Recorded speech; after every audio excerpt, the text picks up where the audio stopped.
Hello, and welcome to Choose Your Crown, Part 16 War of the Worlds. A supernatural journey through creation, out of the garden, and into eternity. As we go through this next video, I really want us to remember that there are two ways to view the covenants.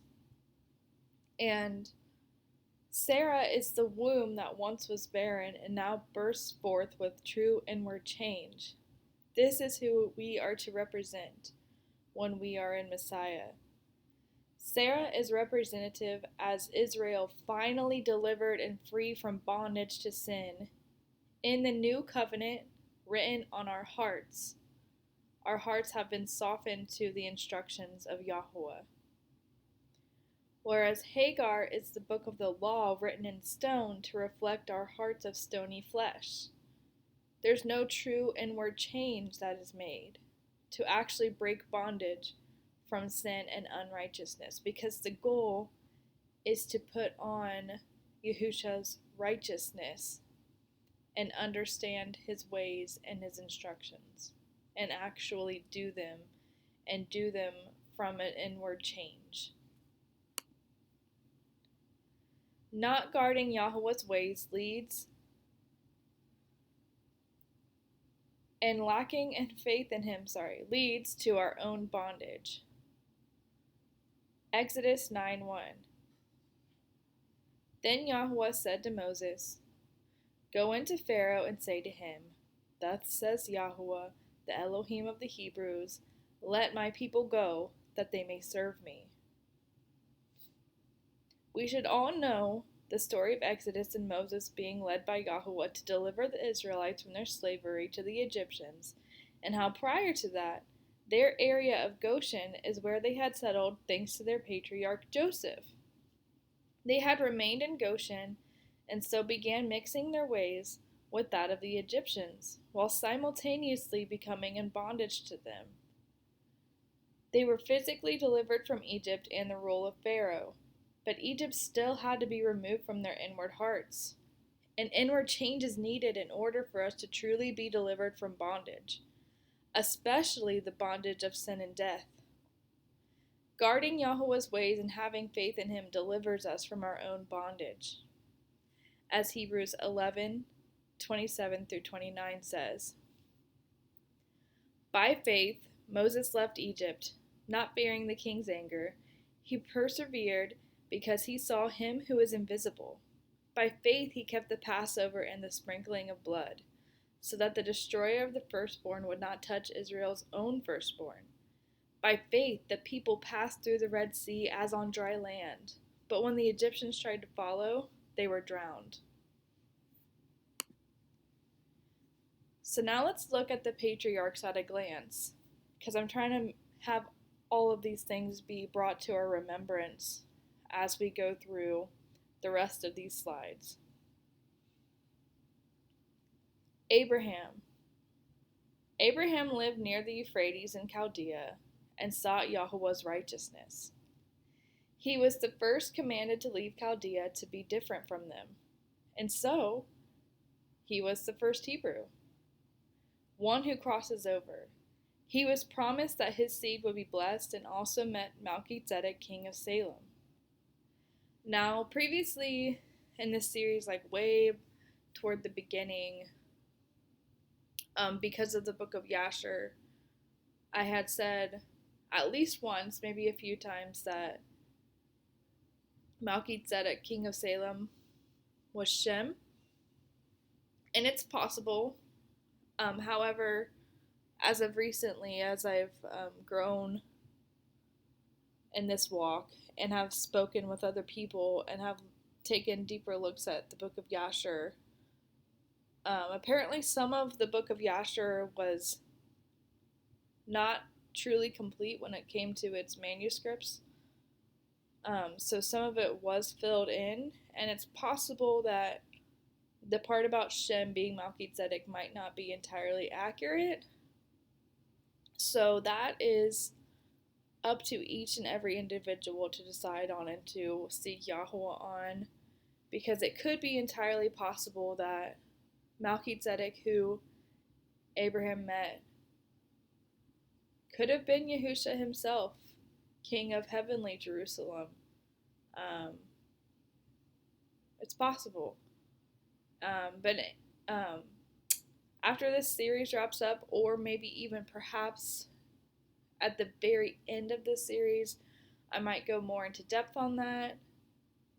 I'm not sure, but definitely as this series concludes, I'm going to be switching gears and moving on to other things, especially when it comes to looking deeper into the Melchizedek and heavenly Jerusalem.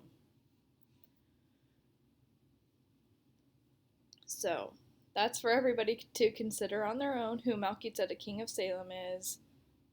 I have said before that it's Shem, but lately I've been switching over to thinking it actually was Yahusha. But either way, that doesn't change the Melchizedek priesthood. If anything, that solidifies it more that it's an everlasting priesthood. And then we have Isaac.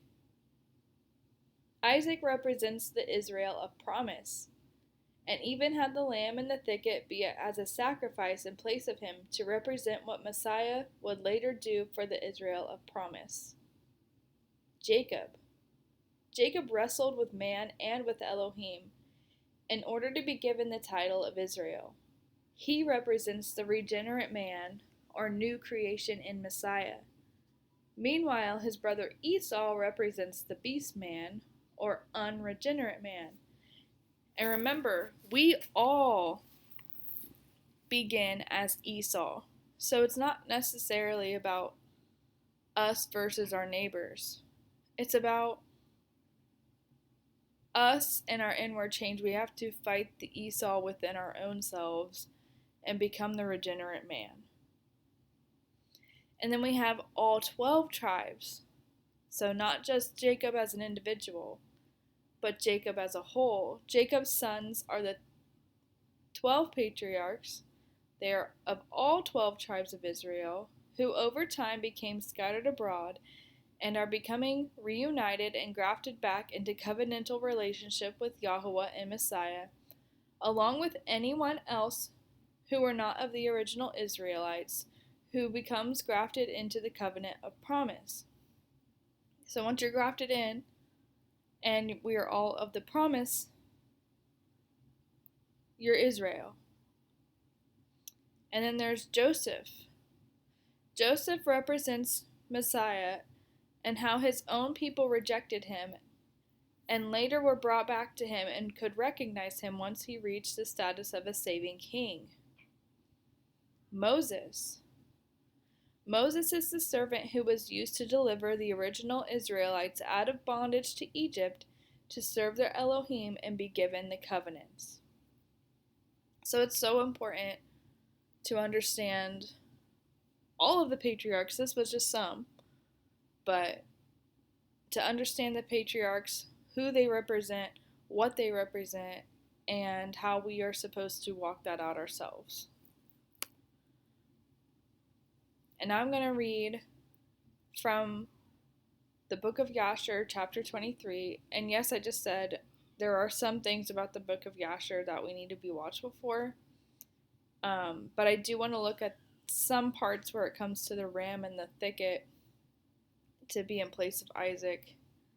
Because some things are still solid in Yasher, but there's other parts that may not be as solid.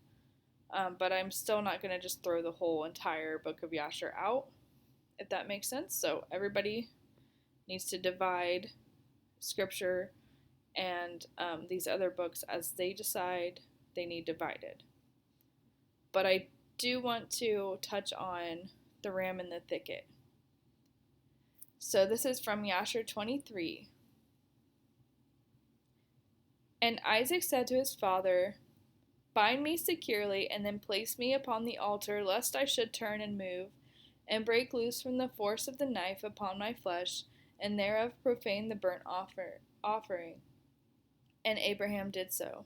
And Isaac still said to his father, O my father, when thou shalt have slain me, and burnt me for an offering, take with thee that which shall remain of my ashes to bring to Sarah my mother, and say to her, This is the sweet-smelling savor of Isaac. But do not tell her this if she should sit near a well or upon any high place, lest she should cast her soul after me and die. And Abraham heard the words of Isaac, and he lifted up his voice and wept when Isaac spoke these words. And Abraham's tears gushed down upon Isaac his son, and Isaac wept bitterly. And he said to his father, Hasten thou, O my father, and do with me the will of Yahuah our Elohim as he commanded thee. And the hearts of Abraham and Isaac rejoiced at this thing which Yahuah had commanded them, but the eye wept bitterly, whilst the heart rejoiced. And Abraham bound his son Isaac, and placed him on the altar upon the wood. And Isaac stretched forth his neck upon the altar before his father. And Abraham stretched forth his hand to take the knife to slay his son as a burnt offering before Yahuah. At that time the angels of mercy came before Yahuah, and spake to him concerning Isaac, saying, O Yahuah, thou art a merciful and compassionate king over all that thou hast created in heaven and in earth, and thou supportest them all. Give therefore ransom and redemption instead of thy servant Isaac, and pity and have compassion upon Abraham and Isaac his son, who are this day performing thy commands. Hast thou seen, O Yahuah, how Isaac the son of Abraham the servant is bound down to the slaughter like an animal? Now therefore let thy pity be roused for them, O Yahuah. At that time Yahuah appeared unto Abraham, and called him from heaven, and said unto him, Lay not thine hand upon thy lad, neither do thou anything unto him, for now I know that thou fearest Elohim in performing this act, and not in withholding thy son, thine only son, from me. And Abraham lifted up his eyes, and saw, and behold, a ram was caught in a thicket by his horns. That was the ram which Yahuah Elohim had created in the earth in the day he made earth and heaven. For Yahuah had prepared this ram from that day to be a burnt offering instead of Isaac. And this ram was advancing to Abraham when Satan caught hold of him and entangled his horns in the thicket, that he might not advance to Abraham, in order that Abraham might slay his son. And Abraham, seeing the ram advancing to him, and Satan withholding him, fetched him and brought him before the altar, and he loosened his son Isaac from his binding. And he put the ram in his stead. And Abraham killed the ram upon the altar, and brought it up as an offering in the place of his son Isaac. And Abraham sprinkled some of the blood of the ram upon the altar, and he exclaimed and said, This is in the place of my son, and may this be considered this day as the blood of my son before Yahuah. And all that Abraham did on this occasion by the altar, he would exclaim and say, This is in the room of my son, and may it to this day be considered before Yahuah in the place of my son. And Abraham finished the whole of the service by the altar, and the service was accepted before Yahuah, and was accounted as if it had been Isaac. And Yahuah blessed Abraham and his seed on that day. Okay, so I wanted to read that because the whole point of the ram in the thicket, which was basically Yahusha, it was a version of him.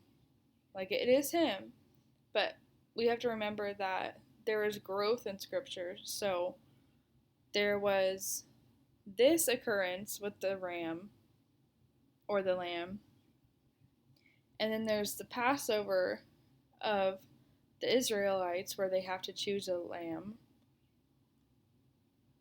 and then there is Yahusha himself in the flesh, who is the lamb. But it's always him. It's almost like a growth or an expansion. But it's always about the lamb being in place of us and counted as our own sacrifice for us. And also, I wanted to kind of very briefly cover something. Um, Yahuah already had designed this lamb and already had this plan set up. Um, the angels of mercy didn't have to convince him here. The plan was already there.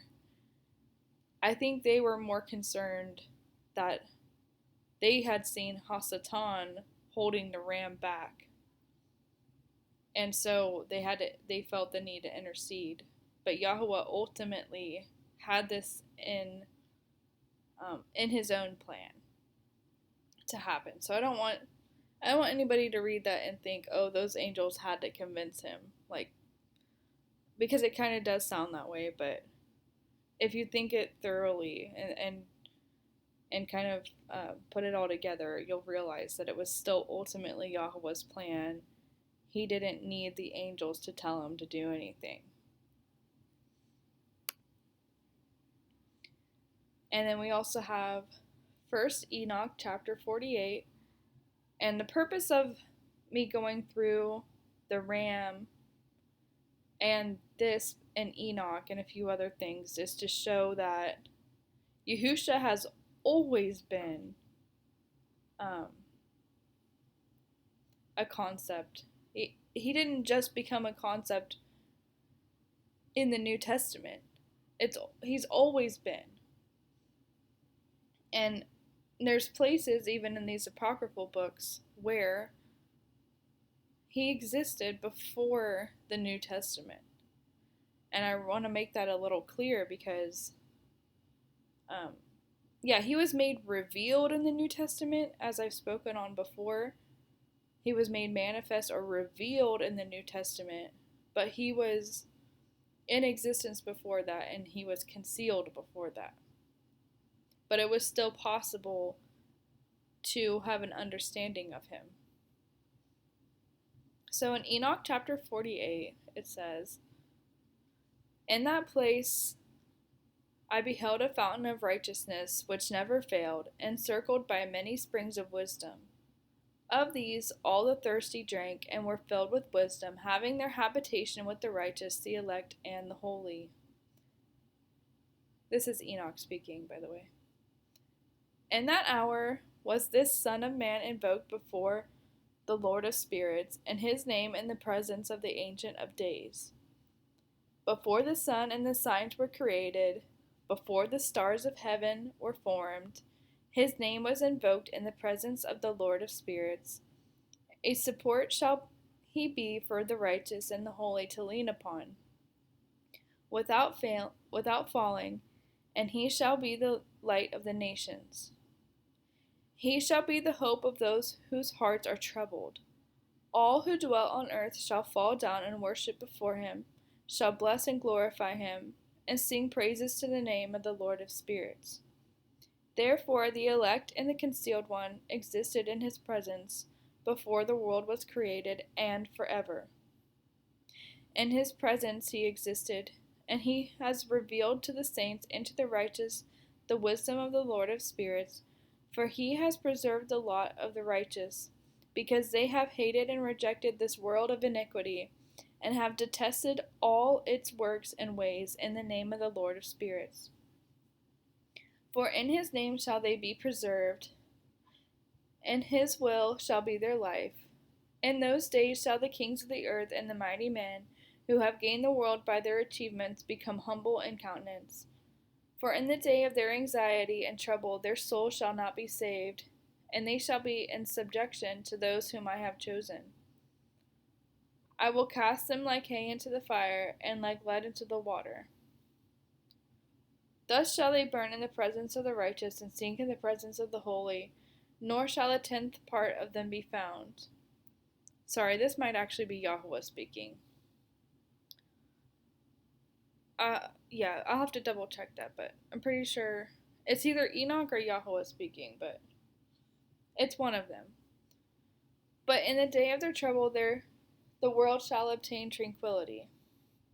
In his presence shall they fall and not be raised up again, nor shall there be any one to take them out of his hands and to lift them up, for they have denied the Lord of Spirits and his Messiah. The name of the Lord of spirits shall be blessed. So,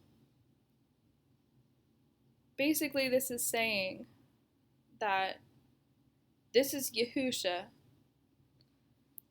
and he is concealed, and he is in the presence of Yahuah. And the place of his origin had to do with this fountain of righteousness, because he is the fountain of righteousness. And it was before anything else of creation, just like how the New Testament explains, like, before anything else existed, he was revealed. And it's ultimately him who all will be subjected to. But in the meantime, in this fallen world, which the righteous are supposed to hate, we're supposed to hate this current world and not have anything to do with the ways of it. Those who realize the issues with this world come to him, and then eventually those who love this world will, they're not going to win in the end, because they'll have to be in subjection to Yahushua. So this is a pretty cool chapter in the book of Enoch, and it also shows that, Yahushua has existed. And that fountain is a good thing to remember. So, keep that in your memory. And then we have Ephesians chapter 1, because I'm comparing all of these. Blessed be the Elohim and the Father of our Master Yahushua HaMashiach, who has blessed us in Messiah with every spiritual blessing in the heavenly realms. For he chose us in him before the foundation of the world to be holy and blameless in his presence. That ties directly back to 1 Enoch chapter 48, right there. In love, he predestined us for adoption as his sons through Yahushua Messiah, according to the good pleasure of his will, to the praise of his glorious grace, which he has freely given us in the Beloved One. In him we have redemption through his blood, the forgiveness of our trespasses, according to the riches of his grace that he lavished on us with all wisdom and understanding. And he has made known to us the mystery of his will, according to his good pleasure, which he purposed in Messiah, as a plan for the fullness of time, to bring all things in heaven and on earth together in Messiah. See, it was a plan for the fullness of time. So, we do have to walk through this random, time span of the existence of this earth, this fallen world. But eventually all things will be brought together in Messiah. In him, we are also chosen as Elohim's own, having been predestined according to the plan of him who works out everything by the counsel of his will, in order that we, who were in the first hope in Messiah, would be for the praise of his glory. And in him, having heard and believed the word of truth, the gospel of your salvation, you were sealed with the promised set apart Ruach, or the Holy Spirit, the set apart Spirit, who is the pledge of our inheritance until the redemption of those who are Elohim's possession, to the praise of his glory. So the set apart Spirit, as I've mentioned in previous videos, is a seal, like a way of knowing that we will obtain the inheritance that's to come. And then there's John 17. When Yahushua had spoken these things, he lifted up his eyes to heaven and said, Abba, the hour has come, glorify your Son, that your Son may glorify you. For you granted him authority over all people, so that he may give eternal life to all those who who you have given him. Now this is eternal life, that they may know you, the only true Elohim, and Yahushua HaMashiach, whom you have sent. I have glorified you on earth by accomplishing the work you gave me to do. And now, Abba, glorify me in your presence with the glory I had with you before the world existed. So there you go, the glory he had before the world existed. That goes back to Enoch chapter 48. Right there. And sorry for all of my reading mistakes. I'm a little bit rusty today. Alright, and then we have Daniel chapter 7. The lamb is also mentioned here. Yeah. Then I saw a beast with 10 horns and 7 heads rising out of the sea. They were 10 royal crowns on its horns and blasphemous names on its heads. The beast I saw was like a leopard with the feet of a bear and the mouth of a lion. And the dragon gave the beast his power and his throne and great authority. One of the heads of the beast appeared to be mortally wounded, but the mortal wound was healed, and the whole world marveled and followed the beast. They worshipped the dragon who had given authority to the beast, and they worshipped the beast, saying, "Who is like the beast, and who can wage war against it?" The beast was given a mouth to speak arrogant and blasphemous words, and authority to act for 42 months. And the beast opened its mouth to speak blasphemies against Elohim, and to slander his name and his tabernacle, those who dwell in heaven. Then the beast was permitted to wage war against the saints and to conquer them, and it was given authority over every tribe and people and tongue and nation.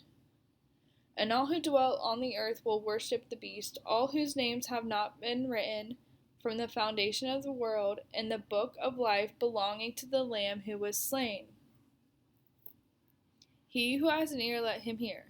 If anyone is destined for captivity, into captivity he will go. If anyone is to die by the sword he must be killed. Here is a call for the perseverance and faith of the saints. Okay, remember, Yahuah allows this to happen. It's kind of like a division. Like in Revelation, you either have the seal of Elohim, you're either sealed in him, or you get sealed in the beast. And those who are worshiping the beast, they really will think like, well, they're going to treat it like it's the greatest thing ever. They're really going to think, who can wage war against it? And it will be against Elohim, and it will be against his tabernacle, which I've gone over so many times that it is a physical location above this earth, and they really will wage war against it. Because they hate him, and that's their final game plan will be to come against him. But yeah, those who have always been with Yahushua and those who accept Yahushua,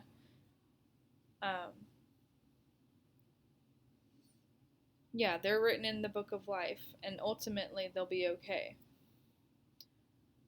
And in Genesis 22:13 it says, "And Abraham lifted up his eyes and looked, and behold, behind him was a ram caught in a thicket by his horns. And Abraham went and took the ram and offered it up as a burnt offering instead of his son." So that's the verse in Genesis that compares to Yasher and the other parts with the ram slain before the foundation of the world.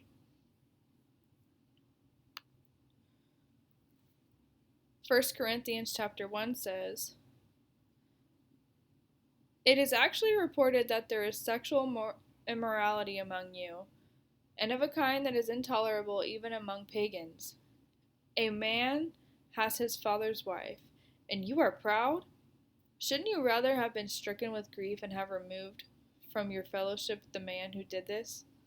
Although I am absent from you in body, I am present with you in spirit. And I have already pronounced judgment on the one who did this, just as if I were present. When you are assembled in the name of our Master Yahushua, and I am with you in spirit, along with the power of the Master Yahushua, hand this man over to Hasatan for the destruction of his flesh, so that his spirit may be saved on the day of Messiah, or on the day of the Master.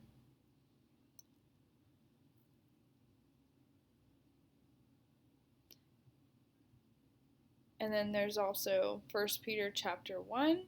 Therefore, prepare your minds for action. Be sober-minded. Set your hope fully on the grace to be given you at the revelation of Yahushua Messiah. As obedient children, do not conform to the passions of your former ignorance, but just as he called you, who is holy, so be holy in all you do. For it is written, be holy because I am holy. Since you call on a Father who judges each one's work impartially, conduct yourselves in reverent fear during your stay as foreigners. For you know that it was not with perishable things such as gold and silver that you were redeemed from the empty way of life you inherited from your forefathers, but with the precious blood of Messiah, a lamb without blemish or spot. He was known before the foundation of the world, but was revealed in the last times for your sake. Through him you believed in Elohim, who raised him from the dead and glorified him, and so your faith and hope are in Elohim. So all of this is just basically about, once you know Messiah, do your best to be holy and set apart. Don't accept things that are immoral.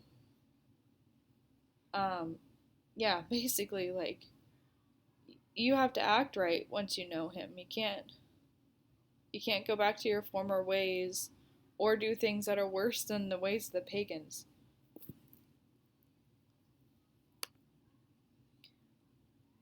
Alright, now we're moving on to another part of Yashar 77 as we start building up into the story of Exodus a little more.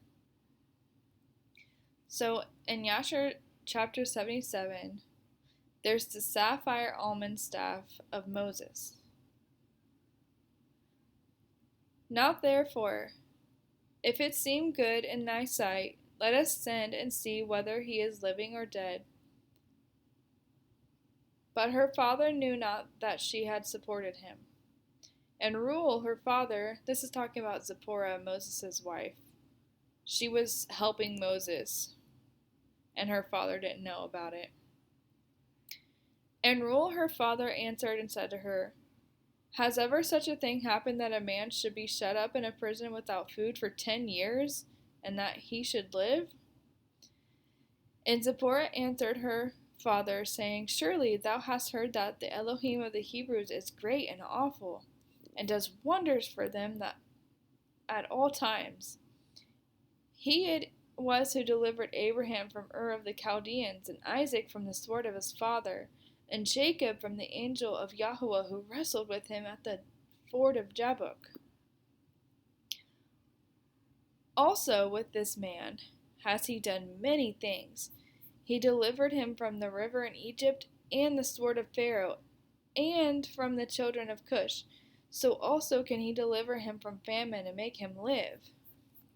And the thing seemed good in the sight of Reuel. And he did according to the word of his daughter, and sent to the dungeon to ascertain what became of Moses. And he saw, and behold, the man Moses was living in the dungeon, standing upon his feet, praising and praying to the Elohim of his ancestors. And Reuel commanded Moses to be brought out of the dungeon. So they shaved him and changed his prison garments, and he ate bread. And afterward Moses went into the garden of Reuel, which was behind the house, and there prayed to Yahuah his Elohim, who had done mighty wonders for him. And it was that while he prayed, he looked opposite to him, and behold, a sapphire stick was placed in the ground, which was planted in the midst of the garden. And he approached the stick, and he looked, and behold, the name of Yahuah Elohim of hosts was engraved thereon, written and developed upon the stick. And he read it, and stretched forth his hand, and he plucked it like a forest tree from the thicket, and the stick was in his hand. And this is the stick with which the works of our Elohim were performed. After he had created heaven and earth, and all the host of them, seas, rivers, and their fishes. And when Elohim had driven Adam from the Garden of Eden, he took the stick in his hand and went and tilled the ground from which he was taken. And the stick came down to Noah and was given to Shem and his descendants until it came to the hand of Abraham the Hebrew. And when Abraham had given all he had to his son Isaac, he also gave to him this stick. And when Jacob had fled to Paddan Aram, he took it into his hand, and when he returned to his father, he had not left it behind him. Also, when he went down to Egypt, he took it into his hand and gave it to Joseph, one portion above his brethren, for Jacob had taken it by force from his brother Esau. And after the death of Joseph, the nobles of Egypt came into the house of Joseph, and the stick came into the hand of Reuel the Midianite. And when he went out of Egypt, he took it in his hand and planted it in his garden. And all the mighty men of the Kenites tried to pluck it when they endeavored to get Zipporah his daughter, but they were unsuccessful. So that stick remained planted in the garden of Reuel until he came who had the right to take it. And he took it. Okay, so there's this sapphire stick that belonged to Yahuah. And I think the reason why it's sapphire is because I think sapphire has something to do with the instructions, because the words sephir and sapphire and instructions all go together. And I think it also has to somehow do with that fountain and Yahusha and the tree of life, this sapphire stick somehow. And it's been passed down from person to person until Moses got a hold of it.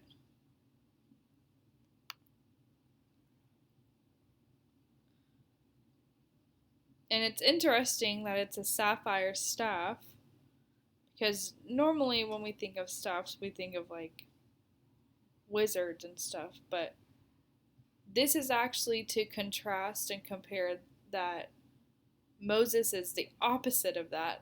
He's using Yahuah's power from Yahuah's own sapphire stick. So that does not make Moses a wizard. In fact, we're going to be comparing that in the rest of this video on how that's not the case. Just because a staff is involved does not mean that Moses by any means was a wizard. So, yeah. But here's another reference to the sapphire, which is important because it has to do with covenant too. And this is from the book of Exodus, but I didn't put what chapter, so my apologies. Then Yahuah said to Moses, "Come up to Yahuah, you and Aaron, Nadab and Abihu, and the 70 of Israel's elders, and you are to worship at a distance. Moses alone shall approach Yahuah, but the others must not come near, and the people may not go up with him." When Moses came and told the people all the words and ordinances of Yahuah, they all responded with one voice, "All the words that Yahuah has spoken we will do." And Moses wrote down all the words of Yahuah. So this is when all the instructions were written down for the covenant. Early the next morning he got up and built an altar at the base of the mountain, along with the 12 pillars for the 12 tribes of Israel. Then he sent out some young men of Israel, and they offered burnt offerings and sacrificed young bulls as peace offerings to Yahuah. Moses took half of the blood and put it in bowls, and the other half he sprinkled on the altar. Then he took the book of the covenant and read it to the people. And who replied, "All that Yahuah has spoken we will do, and we will be obedient." So notice how this is the one that got sprinkled with blood. The one that Moses took his time to write in a scroll. That was the one that was supposed to be the covenant, and that one got sprinkled with blood. It's separate from the ones that were written in stone. So Moses took the blood and sprinkled it on the people and said, "This is the blood of the covenant that Yahuah has made with you in accordance with all these words." Then Moses went up with Aaron, Nadab, and Abihu, and 70 of the elders of Israel. And they saw the Elohim of Israel. Under his feet was a work like a pavement made of sapphire, as clear as the sky itself. But Elohim did not lay his hand on the nobles of Israel. They saw him, and they ate and drank. So under the feet of Yahuah was this sapphire stone, like the firmament, as we've discussed before. So something about the firmament, something about Yahuah's throne, something about the beginning of all things has to do with this sapphire and this staff too. Exodus 7. So now we're backtracking before this covenant was made. So Moses has this staff that does somehow connect to covenant, but he hasn't yet made the covenant. Israel still needs delivered from Egypt. Elohim commands Moses and Aaron. Yahuah answered Moses, "See, I have made you like Elohim to Pharaoh, and your brother Aaron will be your prophet. You are to speak all that I command you, and your brother Aaron is to tell Pharaoh to let the Israelites go out of his land. But I will harden Pharaoh's heart, and though I will multiply my signs and wonders in the land of Egypt, Pharaoh will not listen to you." Okay, so Yahuah already gave the warning about Pharaoh's heart being hardened. "Then I will lay my hand on Egypt, and by mighty acts of judgment I will bring the divisions of my people, the Israelites, out of the land of Egypt. And the Egyptians will know that I am Yahuah when I stretch out my hand against Egypt and bring the Israelites out from among them." So, side note, I actually had a conversation with somebody who was raised in a Catholic household, and we were getting together for a family get-together, and I told him that I enjoy Bible stuff, and I like listening to things about the Bible, I like reading it, and even though he was raised in a Catholic household, he said, "Oh, I can't get past reading Exodus. Like, I try to read the Bible in order, but I can't get past reading Exodus." And I asked why. And he said, "Because I don't think it's fair that the Lord kept hardening Pharaoh's heart." And I tried my best to explain it to him. I was like, well, it was kind of to prove his power. And also Pharaoh's heart, Yahuah hardens hearts based on where our hearts kind of already are. But it was also ultimately to make the point to show Egypt, these people are mine. Kind of like how verse 3, the whole verse 3 here explains. But yeah, I don't know. They didn't really seem to be receptive to what I had to say on that, so I don't know. I tried to give an answer, but they just, some people get upset over the fact that Pharaoh's heart got hardened, but maybe that's because their hearts themselves are hardened, honestly. I don't, like, that's all I have to say on that. But I'll continue. Yeah, so it was all about his outstretched hand. It's to prove his power and create that division on purpose, and you'll see why very soon, because Egypt was into stuff that Yahuah had to prove himself against. So Moses and Aaron did just as Yahuah had commanded them. Moses was 80 years old and Aaron was 83 when they spoke to Pharaoh. Yahuah said to Moses and Aaron, "When Pharaoh tells you, 'Perform a miracle,' you are to say to Aaron, 'Take your staff and throw it down before Pharaoh, and it will become a serpent.'" So Moses and Aaron went to Pharaoh and did just as Yahuah had commanded. Aaron threw his staff down before Pharaoh and his officials, and it became a serpent. But Pharaoh called the wise men and sorcerers and magicians of Egypt, and they also did the same things by their magic arts. Each one threw down his staff, and it became a serpent, but Aaron's staff swallowed up the other staffs. Still, Pharaoh's heart was hardened, and he would not listen to them, just as Yahuah had said. Okay, so I also want to make it clear that Aaron did end up with that staff, so it's the same staff. And yeah, it's the power of Yahuah versus the power of magic and sorcery. Yahuah does not use magic and sorcery. He is like the creator.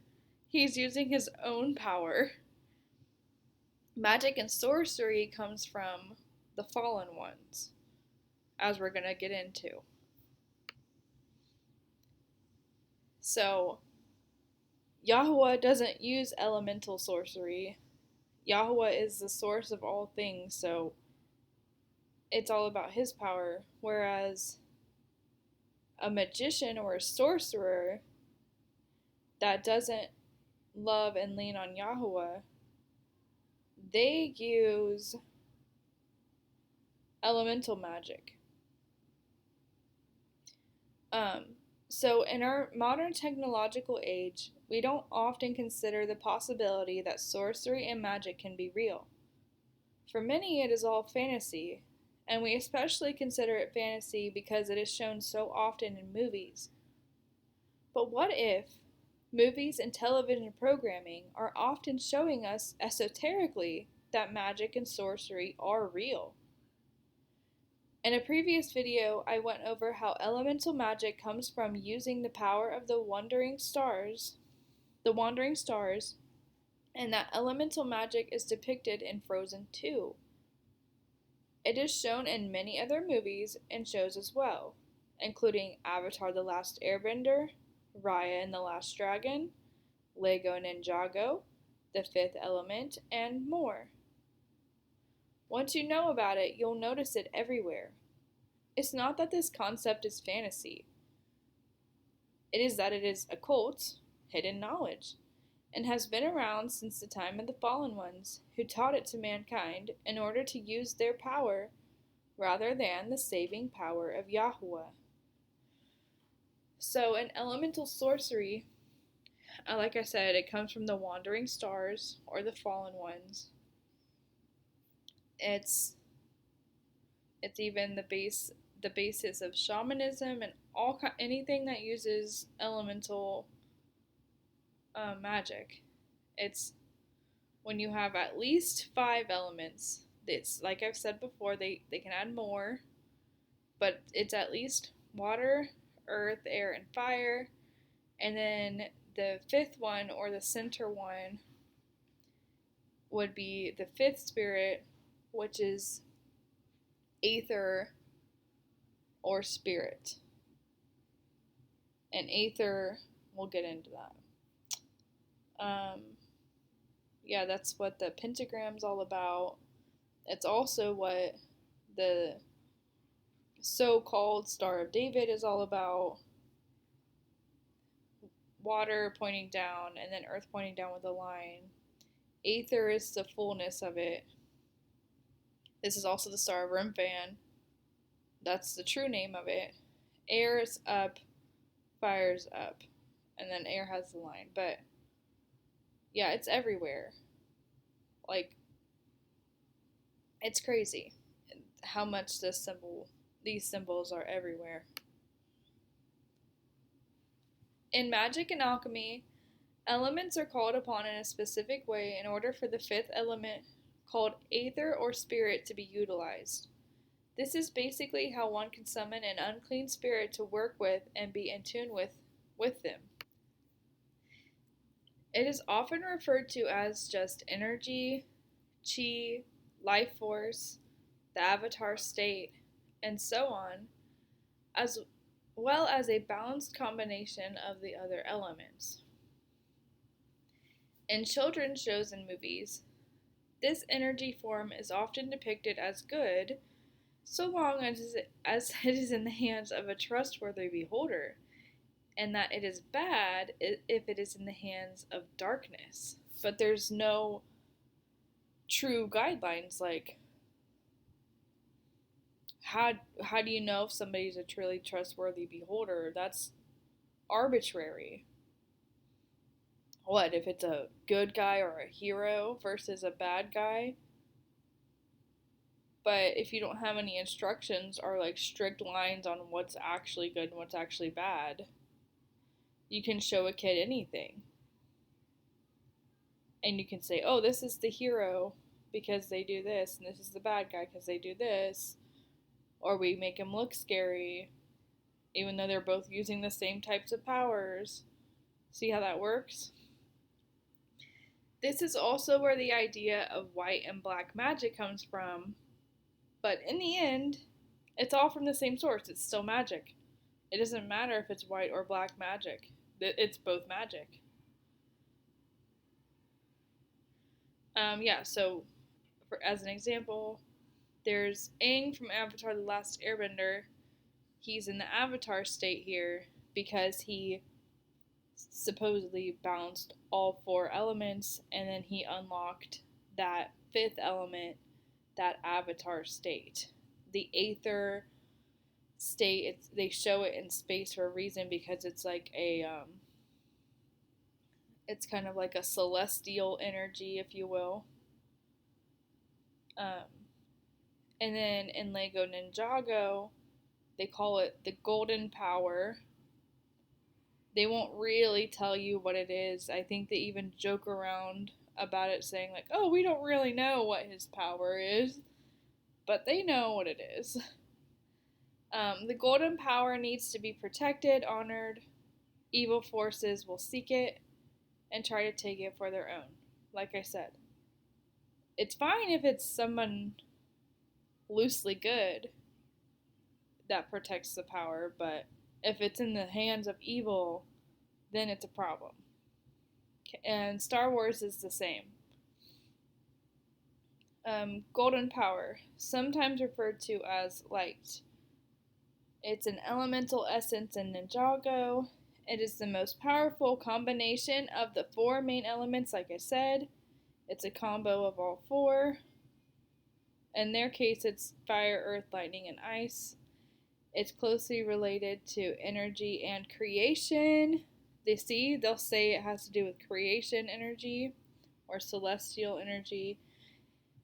It is also one of the two strongest powers across the realms of creation, alongside its malevolent counterpart, darkness.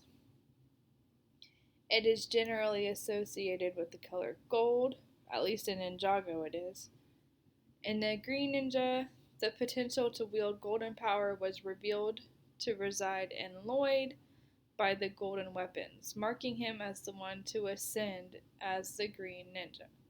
So, that's just in kids' shows. They show it in adult stuff too. So let's continue in Yashar 79. More on the staff of Moses and Aaron. And Aaron, the son of Amram, the brother of Moses, was in Egypt, walking at the riverside on that day. And Yahuah appeared to him in that place, and he said to him, Go now toward Moses in the wilderness. And he went and met him in the mountain of Elohim, and he kissed him. And Aaron lifted up his eyes and saw Zipporah the wife of Moses and her children. And he said unto Moses, Who are these unto thee? And Moses said unto him, They are my wife and sons, which Elohim gave to me in Midian. And the thing grieved Aaron on account of the woman and her children. And Aaron said to Moses, Send away the woman and her children, that they may go to her father's house. And Moses hearkened to the words of Aaron, and did so. And Zipporah returned with her children, and they went to the house of Reuel. Reuel is also Jethro, by the way. In Genesis, he's Jethro. And remained there until the time arrived when Yahuah had visited his people and brought them forth from Egypt from the hand of Pharaoh. And Moses and Aaron came to Egypt to the community of the children of Israel, and they spoke to them all the words of Yahuah, and the people rejoiced in exceeding great rejoicing. And Moses and Aaron rose up early on the next day, and they went to the house of Pharaoh, and they took in their hands the stick of Elohim. So, I think I meant to have this slide earlier, but it's okay. This is just showing how Aaron ended up with it. And then when they came to the king's gate, 2 young lions were confined with iron instruments, and no person went out or came in from before them, unless those whom the king ordered to come. And when the conjurers came and withdrew the lions by their incantations, and this brought them to the king. So I guess Moses and Aaron had to get past these lions to even talk to Pharaoh. And Moses hastened and lifted up the stick upon the lions, and he loosed them. And Moses and Aaron came into the king's house. The lions also came with them in joy, and they followed them and rejoiced as a dog rejoices over his master when he comes from the field. And when Pharaoh saw this thing, he was astonished at it, and he was greatly terrified at the report, for their appearance was like the appearance of the children of Elohim. And Pharaoh said to Moses, What do you require? And they answered him, saying, Yahuah Elohim of the Hebrews has sent us to thee, to say, Send forth my people, that they may serve me. And when Pharaoh heard their words, he was greatly terrified before them, and he said to them, Go today and come back to me tomorrow. And they did according to the word of the king. And when they had gone, Pharaoh sent for Balaam the magician, to John and Jambres his sons, and to all the magicians and conjurers and counselors which belonged to the king. And they all came and sat before the king. And the king told them all the words of Moses and his brother Aaron had spoke to him. And the magician said to the king, But how came the men to thee on account of the lions which were confined at the gate? And the king said, Because they lifted up their rod against the lions and loosed them, and came to me. And the lions also rejoiced at them, as a dog rejoices to meet his master. And Balaam the son of Beor the magician answered the king, saying, These are none else than magicians like ourselves. Now therefore send for them, and let them come, and we will try them. And the king did so. So see the setup here? They're trying to say that Moses and Aaron are no different than other magicians. But the whole point is that they're not magicians at all. They're using the power of Yahuah's staff. And they're like, no big deal. We can do that too. But that's not the case. And in the morning, Pharaoh sent for Moses and Aaron to come before the king. And they took the rod of Elohim and came to the king and spoke to him, saying, Thus said Yahuah Elohim of the Hebrews, Send my people, that they may serve me. And the king said to them, But who will believe you that you are the messengers of Elohim, and that you come to me by his order? Now therefore give a wonder or sign on this matter. and then the words of which you speak will be believed. And Aaron hastened and threw the rod out of his hand before Pharaoh and before his servants, and the rod turned into a serpent. And the sorcerers saw this, and they cast each man his rod upon the ground, and they became serpents. And the serpent of Aaron's rod lifted up its head and opened its mouth to swallow the rods of the magicians. And Balaam the magician answered and said, This thing has been from the days of old, that a serpent should swallow its fellows,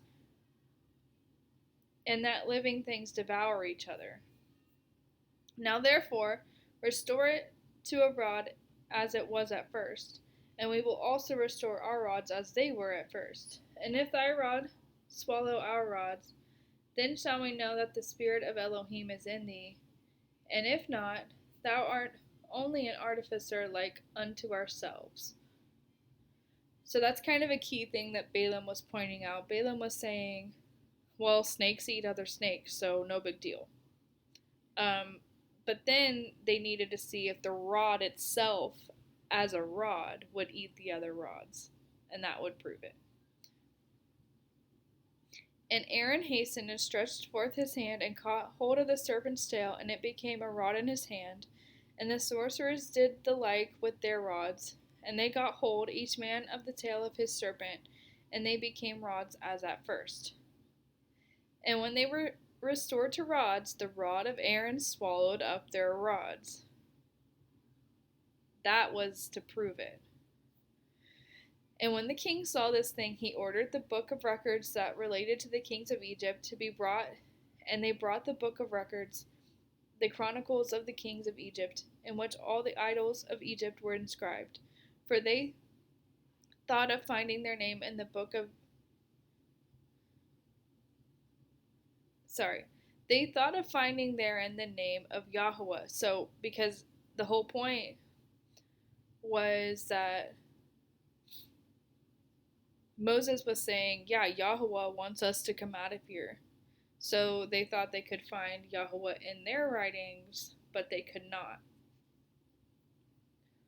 And that's also kind of a crucial thing, because so many people try to say that Yahuah is a stolen name from other cultures, including Egypt, but this right here proves that it wasn't.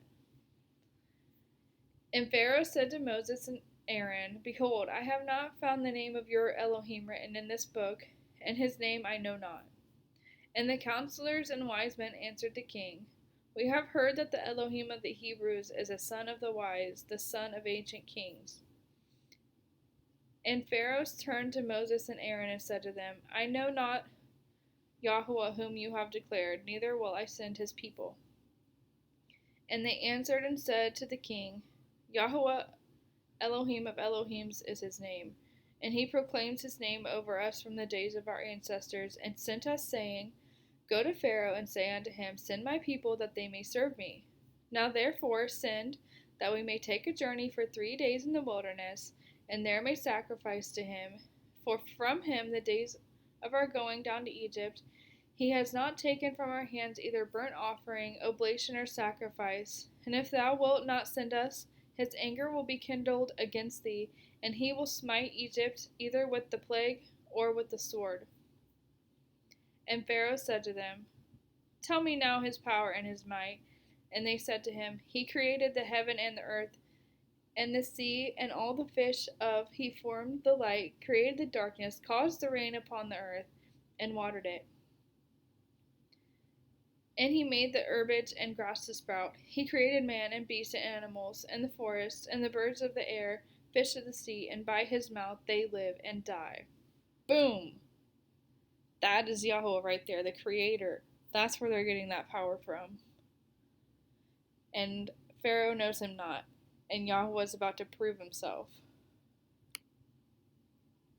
Surely he created thee in thy mother's womb, and put into thee the breath of life, and reared thee, and placed thee upon the royal throne of Egypt.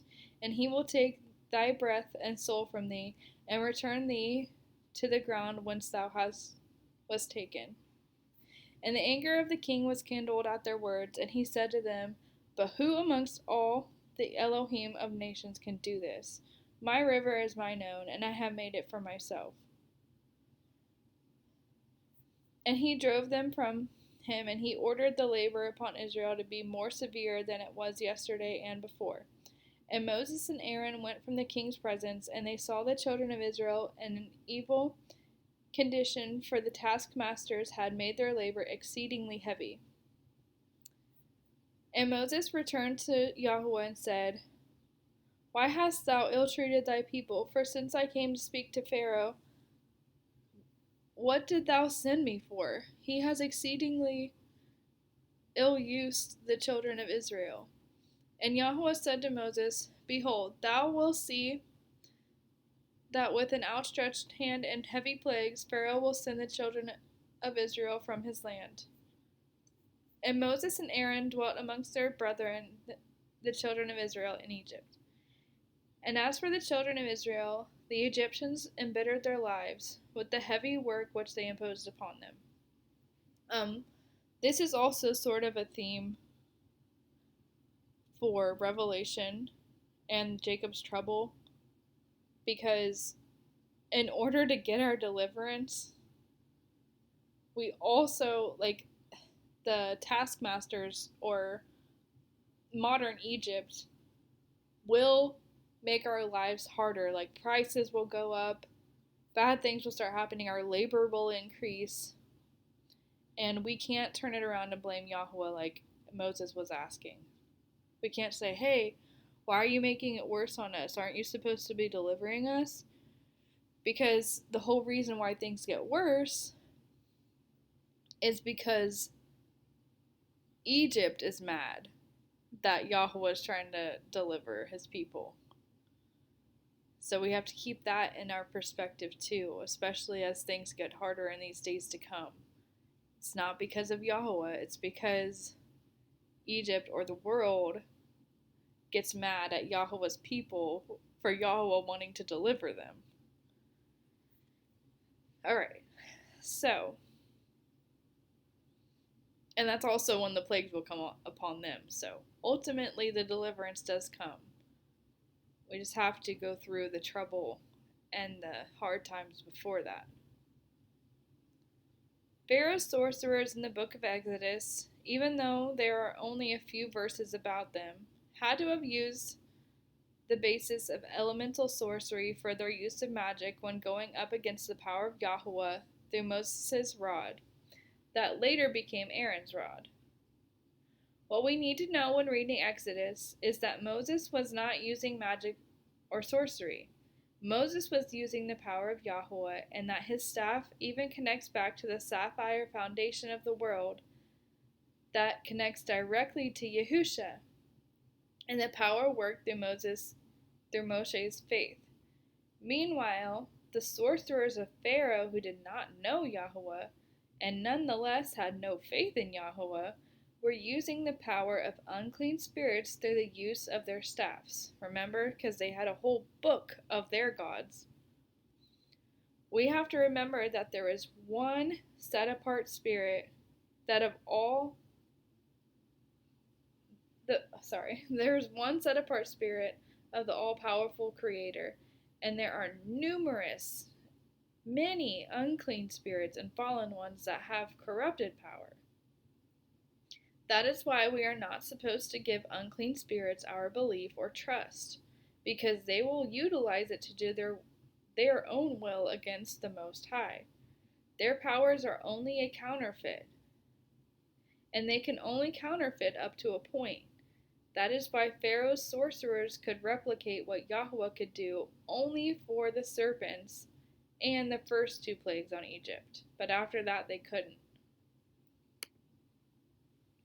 Okay, so Yahusha being lifted up to die on the cross or stake or tree, whatever you prefer, that ties back to Moses' staff and is equated to the bronze serpent being lifted up in the wilderness, as Yahusha is explaining that in order to enter the kingdom of heaven, we must die to the flesh and be born again in the spirit. We have to put off that bronze nature. Bronze is the likeness of flesh, or our snakeskin, if you will. We want to remove sin. We want to remove sin as metaphorically removing our ties to bronze. Yahushua died to the corrupt DNA strand because a snake can be compared to DNA strands. Like the snake in the wilderness, that snake on the pole was bronze and like a DNA strand. That's almost like we have to die to that. That's why it's being compared to it.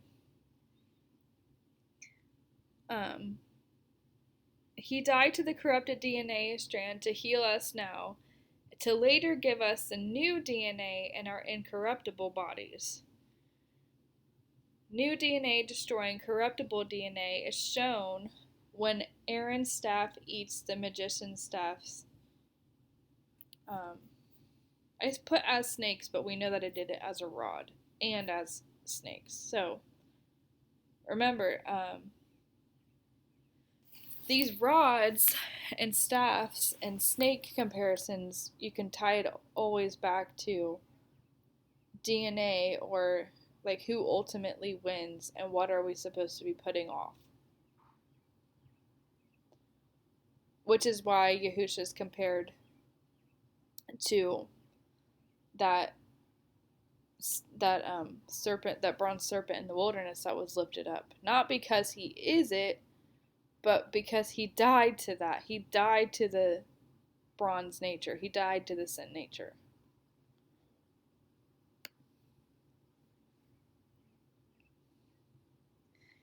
So the plagues on Egypt. Let's look at these. The first was blood.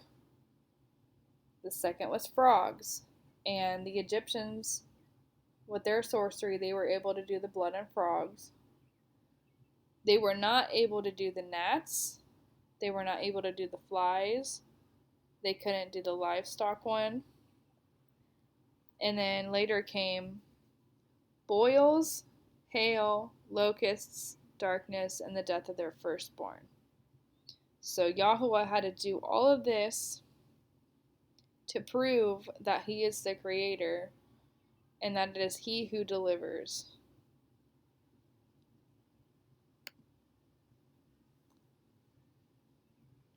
Let's look at Exodus 4. Then Moses answered, "What if they do not believe me or listen to my voice?" So this was prior to them speaking with Pharaoh. Moses needed to ask Yahuah, like, well, what if Pharaoh doesn't listen? For they may say, Yahuah has not appeared to you. And Yahuah asked him, "What is in your hand?" Moses said, "A staff," he replied. "Throw it on the ground," said Yahuah. So Moses threw it on the ground, and it became a snake, and he ran from it. "Stretch out your hand and grab it by the tail," Yahuah said to Moses, who reached out his hand and caught the snake, and it turned back into a staff in his hand. This is so that they may believe that Yahuah, the Elohim of their fathers, the Elohim of Abraham, the Elohim of Isaac, and the Elohim of Jacob, has appeared to you. Furthermore, Yahuah said to Moses, "Put your hand inside your cloak." So he put his hand inside his cloak, and when he took it out, his hand was leprous, white as snow. Sorry, they're doing yard work outside, so I'm sorry if you guys can hear that. "Put your hand back inside your cloak," said Yahuah. So Moses put his hand back inside his cloak, and when he took it out, it was restored like the rest of his skin. And Yahuah said, "If they refuse to believe you or heed the witness of the first sign," so the staff, "they may believe that of the second. But if they do not believe even these two signs or listen to your voice, take some water from the Nile and pour it on the dry ground. Then the water you take from the Nile will become blood on the ground." So that was Yahuah just giving him the instruction and explaining everything. "Please, Master," Moses replied, "I have never been eloquent, neither in the past nor since you have spoken to your servant, for I am slow of speech and tongue." That's because in Moses' childhood, he was burnt with a coal on his lips, so he was not a very strong speaker, and that's also why Aaron had to come and help him. But I did want to touch a little bit on this leper's hand part about Moses. It was Passover. I wanted to get this video done before Passover, but man, it was a lot, so I wasn't able to. But every Passover, I do like to look at the leprosy and mold and leaven aspects of things. So I want to touch on this a little bit, but I can't stay on it long. We have to keep in mind that in order to know we have the Passover lamb as our Yahushua salvation, is that we know beyond a shadow of a doubt that he is our proclaimed healer of leprosy. He is our proclaimed cleanser of our mold and our remover of our leaven. Those are all allegories for our sin. So if they don't believe that he can heal our sin or heal our leprosy, then they're not going to listen. Those are all allegories for our sin.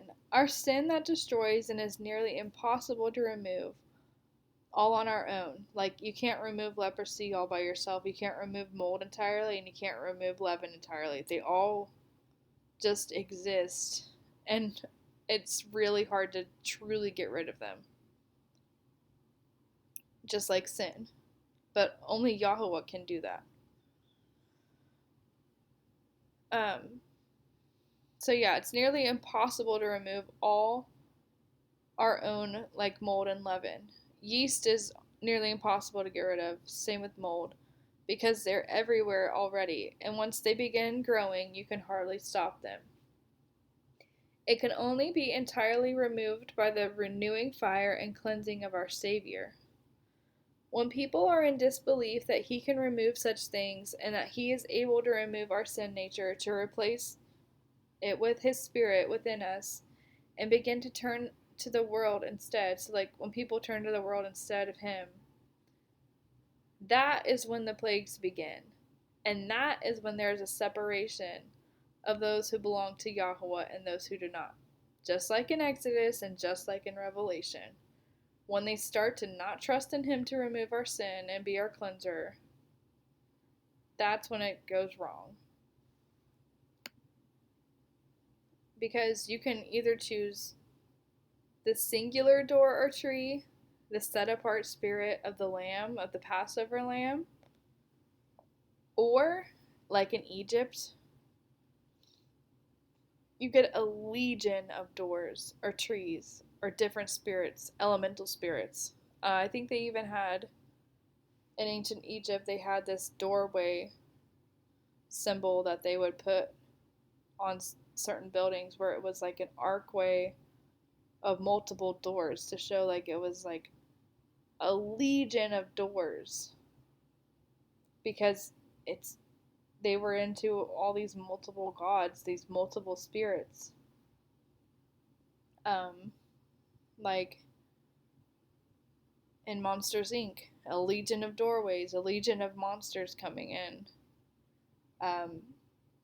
Taylor Swift, one of her recent concerts, she showed a legion of doorways and all her multiple personalities or unclean spirits.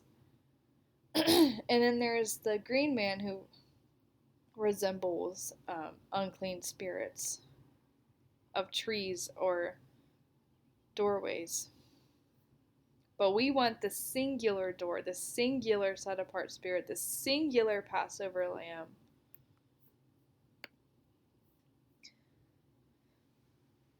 Which is so important. So if we don't listen to the leper's hand, that's when you need to take the staff with the blood. So we're going to compare Yahuah's power versus alchemy. This is so crucial. The plagues of Egypt were to show Pharaoh who the true almighty power is, so that Pharaoh would let the Israelites go and serve him. This also meant having to prove to Pharaoh that the true power of the one creator Elohim is superior to alchemical magic that comes from the powers of darkness. Yahuah challenged everything about the Egyptian gods and their sorcery. In the first plague, Yahuah turned the Nile to blood. To a sorcerer, red in their hermetically sealed bottle would be the color of success, in that they achieved their end result. It is also possible that they also knew how to transform regular bodies of water into blood, which might even be what the rubetto really is to them. The cover up for alchemy is that it is about turning base metals to gold, when it is really about artificial generation of life. Blood is the substance that contains our life or soul. So, the secret about alchemy is that it's not really about turning base metals to gold. It's about artificial generation of life. And blood contains the soul. So, these sorcerers, they could artificially generate snakes, like with their rods, and they could artificially generate blood. Whereas Yahuah, he created these things. He didn't artificially generate it. He's the source of it all, right? Whereas magic, it's artificial generation of life. And they make it seem like it's like all esoteric and stuff, but they really do believe that they can do this stuff. So being able to turn the Nile into blood, which they were also able to do, shows that they knew a little bit about how to do artificial generation. It even shows that they knew the composition of blood back then, because in alchemy they have 3 stages. At least in the original idea of alchemy, there were 3 stages to reach their great work. And it was the black stage, which can be compared to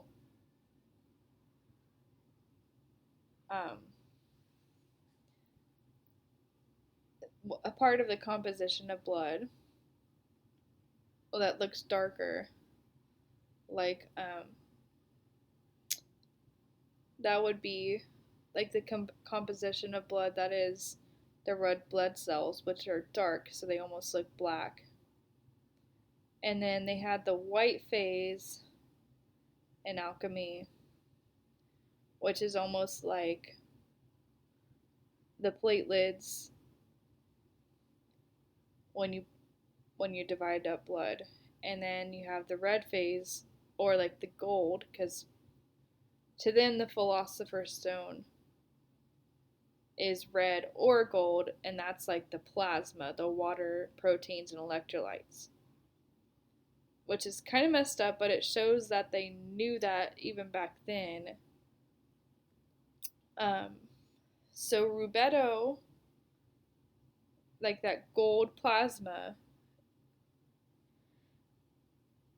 is a Latin word meaning redness that was adopted by alchemists to define the 4th and final major stage in their magnum opus, or their great work. Both gold and the philosopher's stone were associated with the color red, as rubetto signaled alchemical success and the end of the great work. Rubetto is also known by the Greek word iosis, but the whole point here is to show that the Nile turning to blood,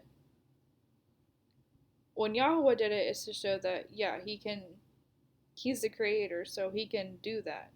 But when they did it, it's because they know these dark secrets and they can actually do certain things when it comes to artificial generation, and that they understand the composition of blood.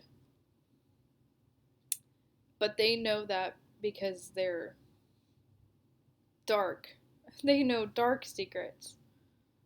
Not because they actually care about bringing life like Yahuah does.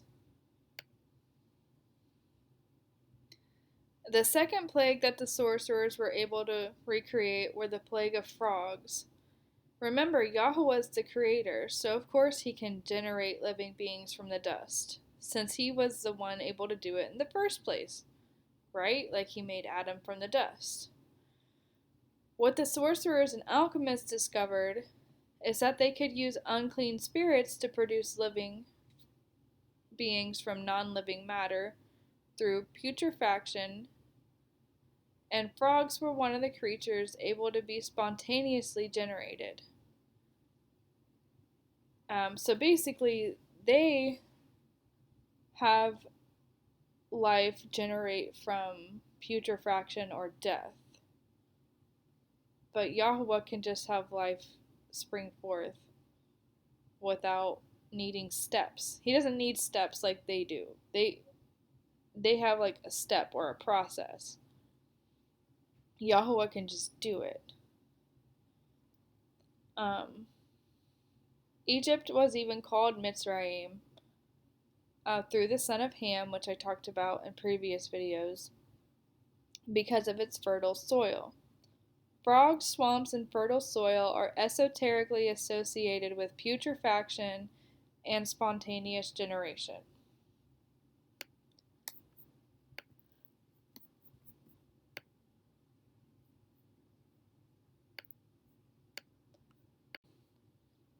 Sorry.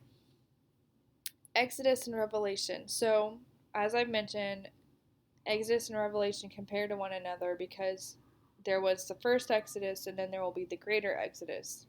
But both of them are going to be like a showdown between these things.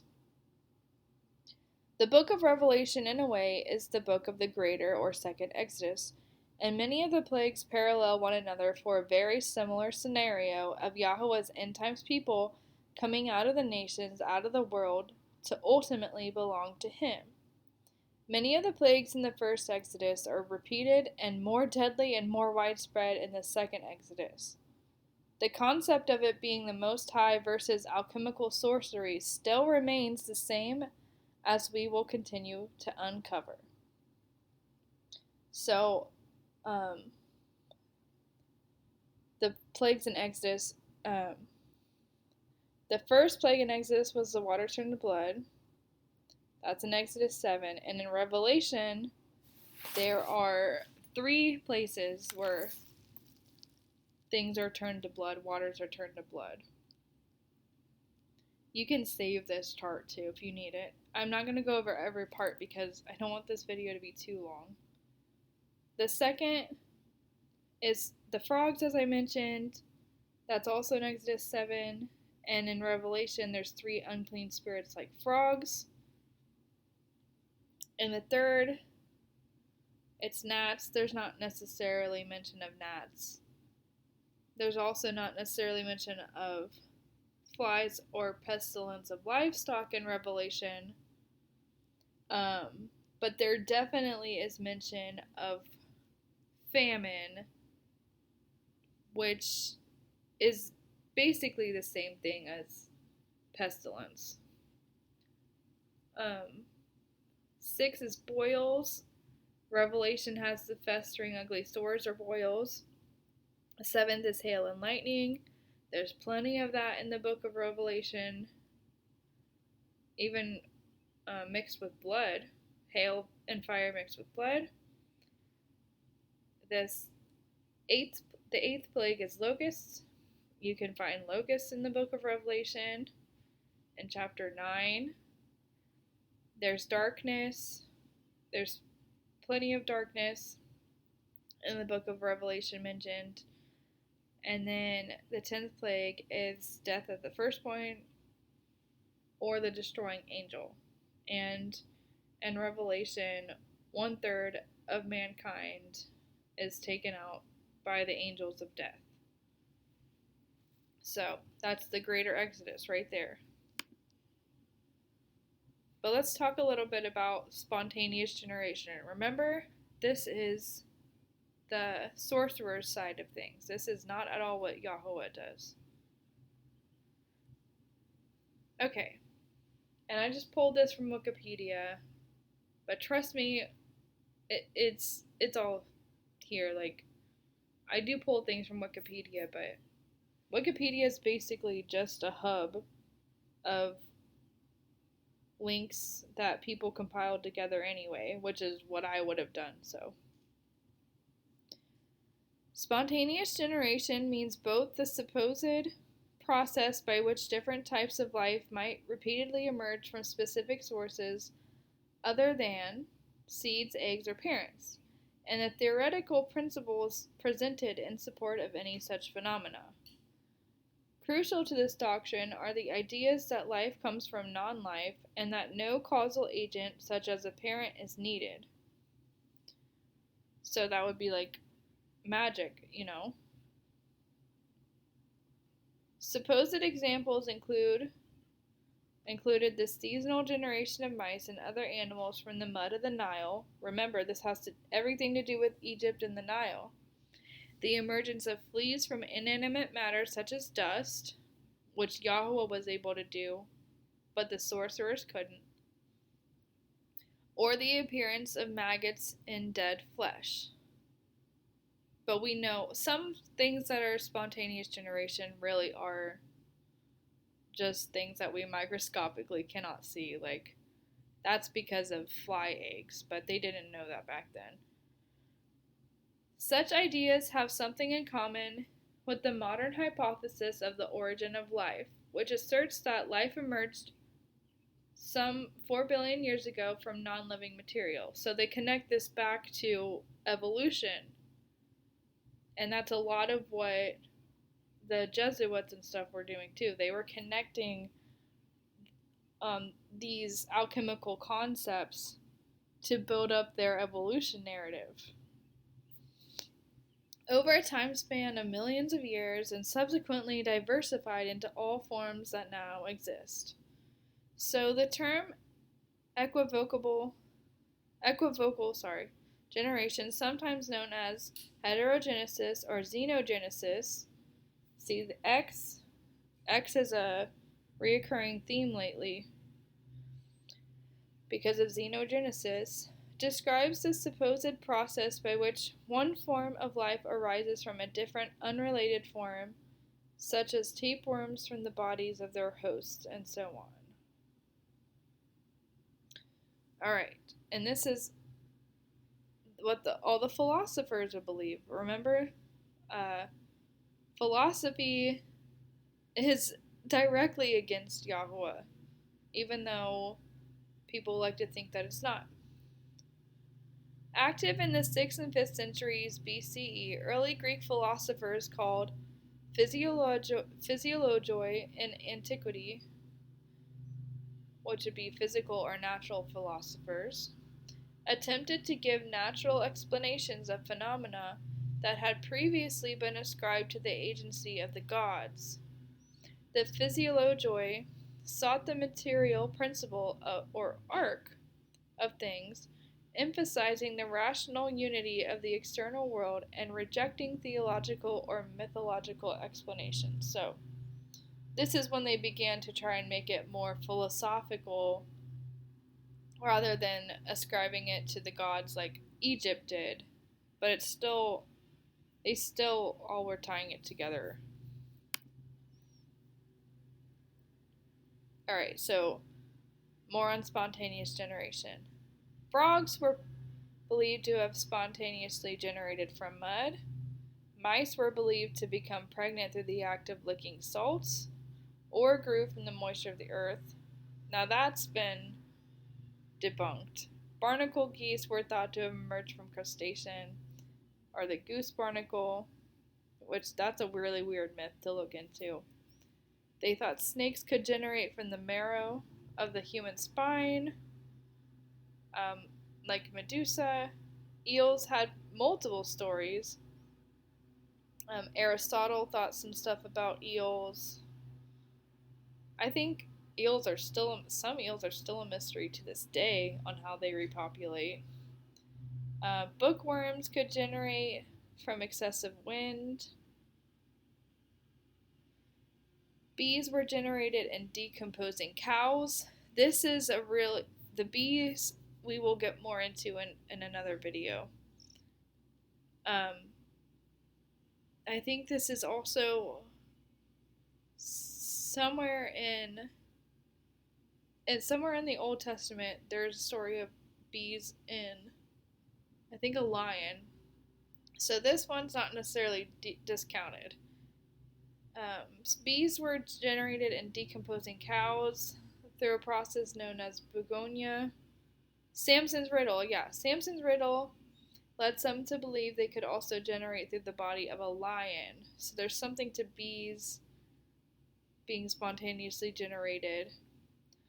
Wasps could be generated from decomposing horses. Alright, and cicadas were generated from the spittle of the cuckoo. But some of these don't really have real validity to them, and others do. But this is what they used to think. So, of course, there was so much syncretism going on with Greek thought and like the 1st and 2nd centuries and forward, to where a lot of this stuff started blending with those who say they are believers, like Christian sources and stuff. Athenaeus dissented towards spontaneous generation, claiming that a variety of anchovy did not generate from roe, as Aristotle stated, but rather from sea foam. So he's trying to say, I don't know, all of it's wrong, but this is what they thought.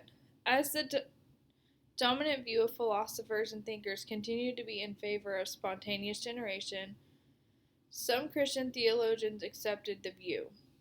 The Berber theologian and philosopher Augustine of Hippo discussed spontaneous generation in the city of God and the literal meaning of Genesis. So he tried to say that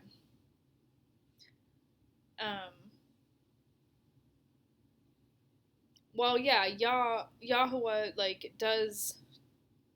he is the creator. He tried to say that things just started springing forth in the waters, and he tried to say that that's what Genesis means.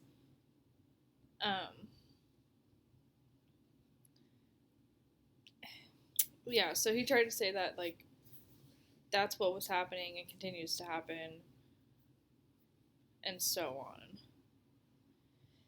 By the time of the Middle Ages, this topic was really popular. From the fall of the Roman Empire in 5th century of the East-West Schism in 1054, I've talked about this in previous videos, in the hidden history of magic,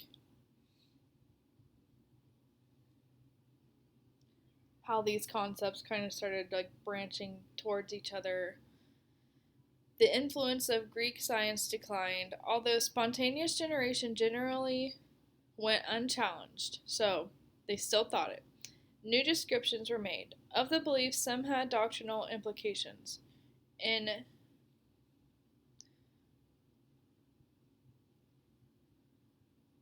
1188, Gerald of Wales, after having traveled in Ireland, argued that the barnacle goose myth was evidence for the virgin birth of Jesus. So, we're going to keep that in mind, because this idea of spontaneous generation and Venus worship and replacing the father with a feminine figure and the false Jesus, the Tammuz, the anti-Messiah, has everything to do with alchemy. We're not going to be able to hop into that in this video, but this is the build up to it. But yes, there are those that try to explain this with alchemy, and there are those who view Jesus in a very alchemical way, even though that's far from the case. But this is more of a Catholic view, an esoterically Catholic view. And we will get there. It just won't be in this video. But that is ultimately where this anti-Messiah thing is leading up to. So, yeah. We're getting there. I just have to make all the connections. Okay. Or the practice of fasting during Lent allowed fish but prohibited fowl. The idea that the goose was in fact a fish suggested that its consumption be permitted during Lent. They would also eat beaver and other water creatures, saying that it was permitted if it swam. Yeah. The practice was eventually prohibited by a decree of Pope Innocent III in 1215. After Aristotle's works were reintroduced to Western Europe, they were translated into Latin from the original Greek or Arabic. They reached their greatest level of acceptance during the 13th century. Remember when in the previous videos, I spoke about the 13th century is when all of this Hermeticism started coming back in, and how Thomas Aquinas and Albertus Magnus had a lot to do with that, and how they started blending it and getting it put back out to the people, Hermetic ideas and principles. Yeah, 13th century. With the availability of Latin translations, the German philosopher Albertus Magnus and his student Thomas Aquinas raised Aristotelianism to its greatest prominence. So they were taking the ideas of Aristotle and not just Aristotle, but another. Thomas Aquinas was pulling from Aristotle and another, and bringing them back around with Hermetic principles. Sorry for the yard work in the background.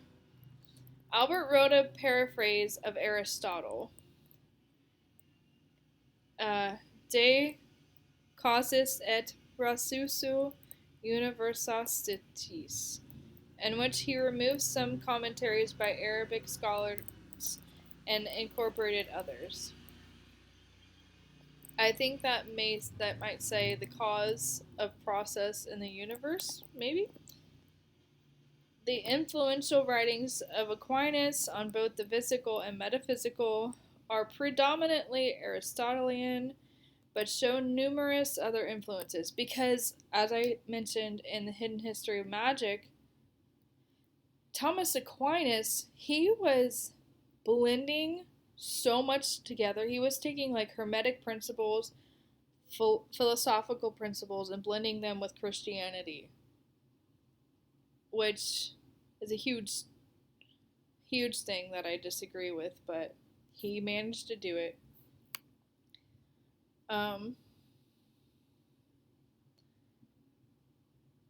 So Aristotle and his biological works, remember this is who Thomas Aquinas was heavily influenced by. The natural philosopher Aristotle theorized extensively the reproduction of various animals, whether by sexual, parthenogenic, or spontaneous generation, in accordance with his fundamental theory of hylomorphism, which held that every physical entity was a compound of matter and form. Remember, I spoke about how they were thinking of things in terms of form, and how you can manipulate form, which is magic. Aristotle's basic theory of sexual reproduction contended that the male seed imposed form, the set characteristics passed down to offspring on the matter, which they thought was supplied by the female. Thus, female matter is the material cause of generation. It supplies the matter that will constitute the offspring, while the male semen is the efficient cause, the factor that instigates and delineates the thing's existence. Yet, Aristotle proposed in the history of animals, many creatures form not through sexual processes but by spontaneous generation. Remember, these are all theories. So sexual reproduction he was wrong about, but this is what he believed. Now, there is one property that animals are found to have in common with plants. For some plants are generated from seeded plants, whilst other plants are self-generated through the formation of some elemental principle similar to a seed. And of these latter plants, some derive their nutriment from the ground, whilst others grow inside other plants. So with animals, some spring from parent an animal according to their kind, whilst others grow spontaneously and not from their kindred stock. And of these instances of spontaneous generation, some come from putrefying earth or vegetable matter, as is the case with a number of insects, while others are spontaneously generated in the inside of animals out of the secretions of their several organs. That is Aristotle on the history of animals. But one thing I want to point out, and this is why I always like to tie things back to Torah, is there is no way that Yahuah is an alchemical, spontaneous generation, even though they like to hint out that he is, because of the principle of like kind after like kind. Yahuah is fully Elohim. He is from his father.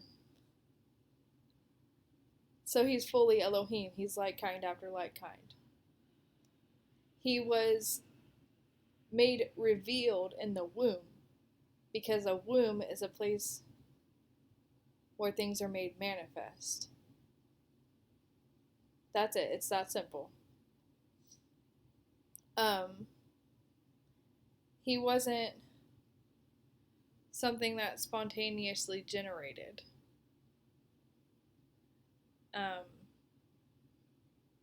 Yeah. If it spontaneously generates, like, actually, like, through the use of magic, that's not from Yahuah. And other things, truly, things that are created, things that came from our Creator, they are like kind after like kind.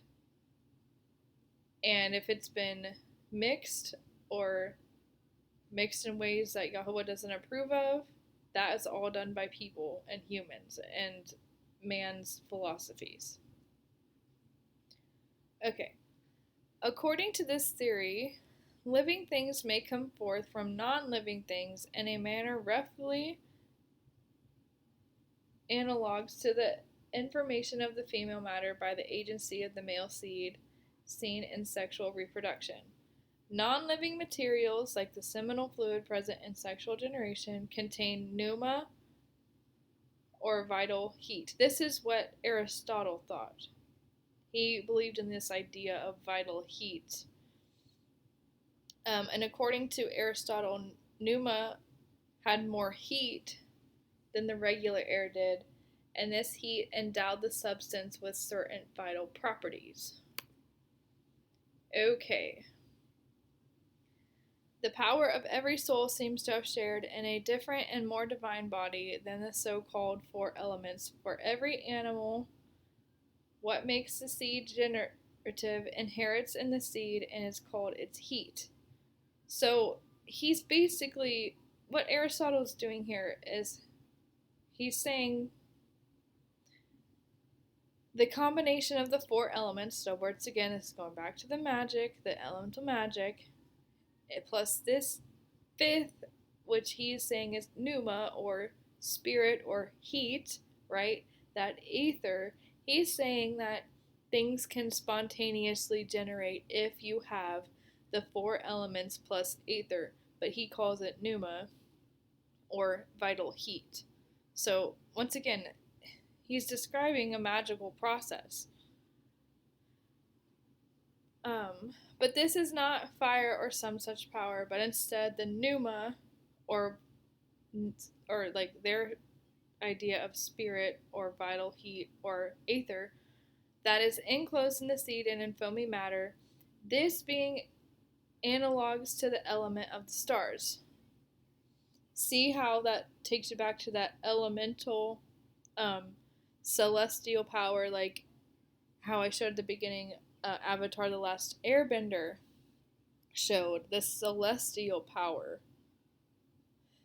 This is why fire does not generate any animal, but the heat of the sun and the heat of animals does. Because he's saying the sun has celestial power, or the heat of animals has celestial power, whereas fire does not. I know this is confusing, but I'm trying to explain it the best that I can. Not only the heat that fills the seed, but also the other residue, the animal's nature that may exist similarly, possesses this vital principle. That's what Aristotle believed. Aristotle drew an analogy between the foamy matter, Aphrodite, that's where you get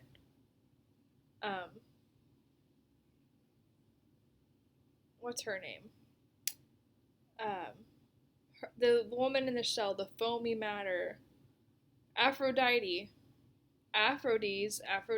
foamy matter. She's an alchemical depiction. That seashell is basically describing alchemy, and she's the foamy matter. And also in Catholic sacraments, they show that seashell for baptism because they're trying to say you become spontaneously generated, which is the false. That's false baptism. That is the counterfeit baptism. It's crazy how all of this goes together. Which he viewed as being a kind of foam itself, composed as it was from a mixture of water and pneuma. For Aristotle, the generative material of male and female animals, semen and menstrual fluid, were essentially refinements made by male and female bodies according to their respective proportions of heat of ingested food, which was in turn a byproduct of the elements earth and water. So yeah, he was basically saying that like male fluid and female fluid are like the most refined parts of us, which is not necessarily true, but he was viewing it that way. And so he was like saying that because of that, it has some kind of power to spontaneously generate and recreate. Thus, any creature, whether generated sexually from parents or spontaneously through the interaction of vital heat and elemental matter, was dependent on the proportions of pneuma and the various elements which Aristotle believed comprised all things, because he believed in these elements: the air, water, earth, and fire. While Aristotle recognized that many living things emerged from putrefying matter, he pointed out that putrefaction was not the source of life, but the byproduct of the action of the sweet element of water. So, yeah, I can only go so deep into all this, but this is what these people really thought on spontaneous generation. Animals and plants come into being in earth and in liquid because there is water and earth and air and water, and in all air is vital heat, so that in a sense all things are full of soul. Therefore, living things form quickly whenever this air and vital heat are enclosed in anything, that hermetic seal. So he's saying that if you have the four elements plus that fifth element in a hermetic seal, It'll form a frothy bubble and then something will form in it that's alive. That is what they really believed. Therefore, living things form quickly whenever this air and vital heat are enclosed in anything. When they are so enclosed, the corporeal liquids being heated, there arises, as it were, a frothy bubble. That's Aristotle's words, and not mine. With varying degrees of observational confidence, Aristotle theorized spontaneous generation of a range of creatures from different sorts of inanimate matter. The Testaceans, a genus which Aristotle included bivalves and snails, for instance, were characterized by spontaneous generation from mud, but differed based upon the precise material they grew in. For example, clams and scallops in sand, oysters in slime, and the barnacle and the limpet in the hollow rocks. Even though that's not true, these things are still producing like kind after like kind, not spontaneously generating, but this is what they believed.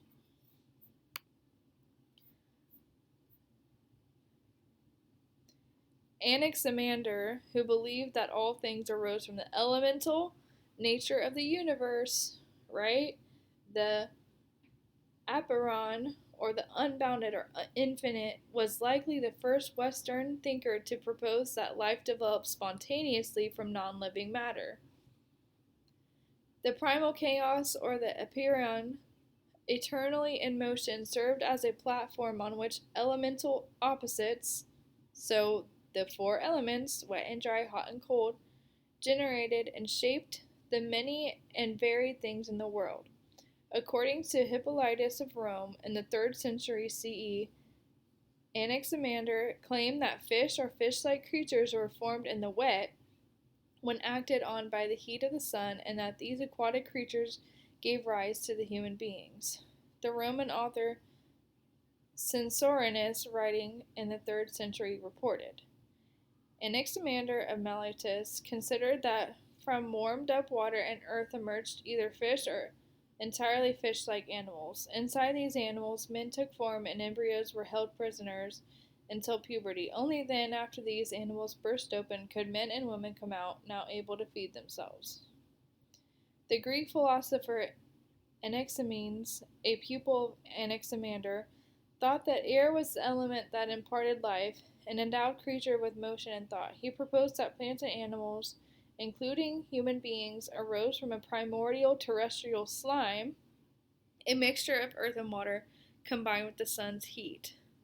The philosopher Anaxagoras, too, believed that life emerged from a terrestrial slime. However, Anaximenes held that the seeds of plants existed in the air from the beginning, and those of animals in the aether.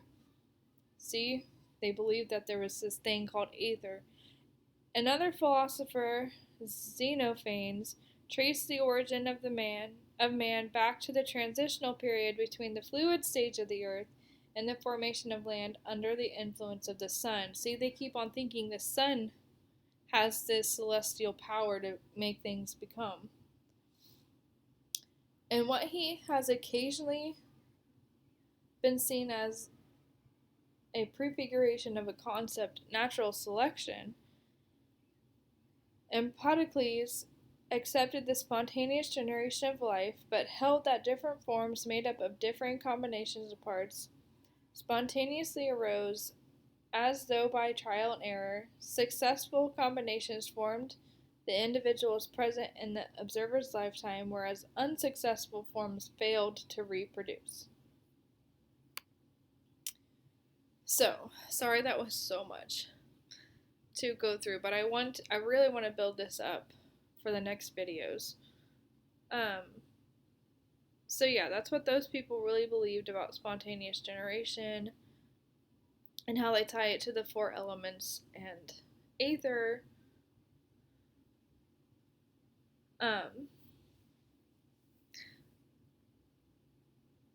In alchemy and philosophy, the prima materia, or first matter, for philosophical exposition, or it's also called prime matter, is the ubiquitous starting material required for the alchemical magnum opus and the creation of the philosopher's stone.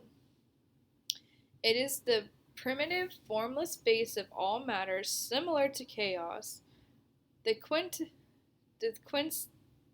quintessence of aether, or aether. Sorry.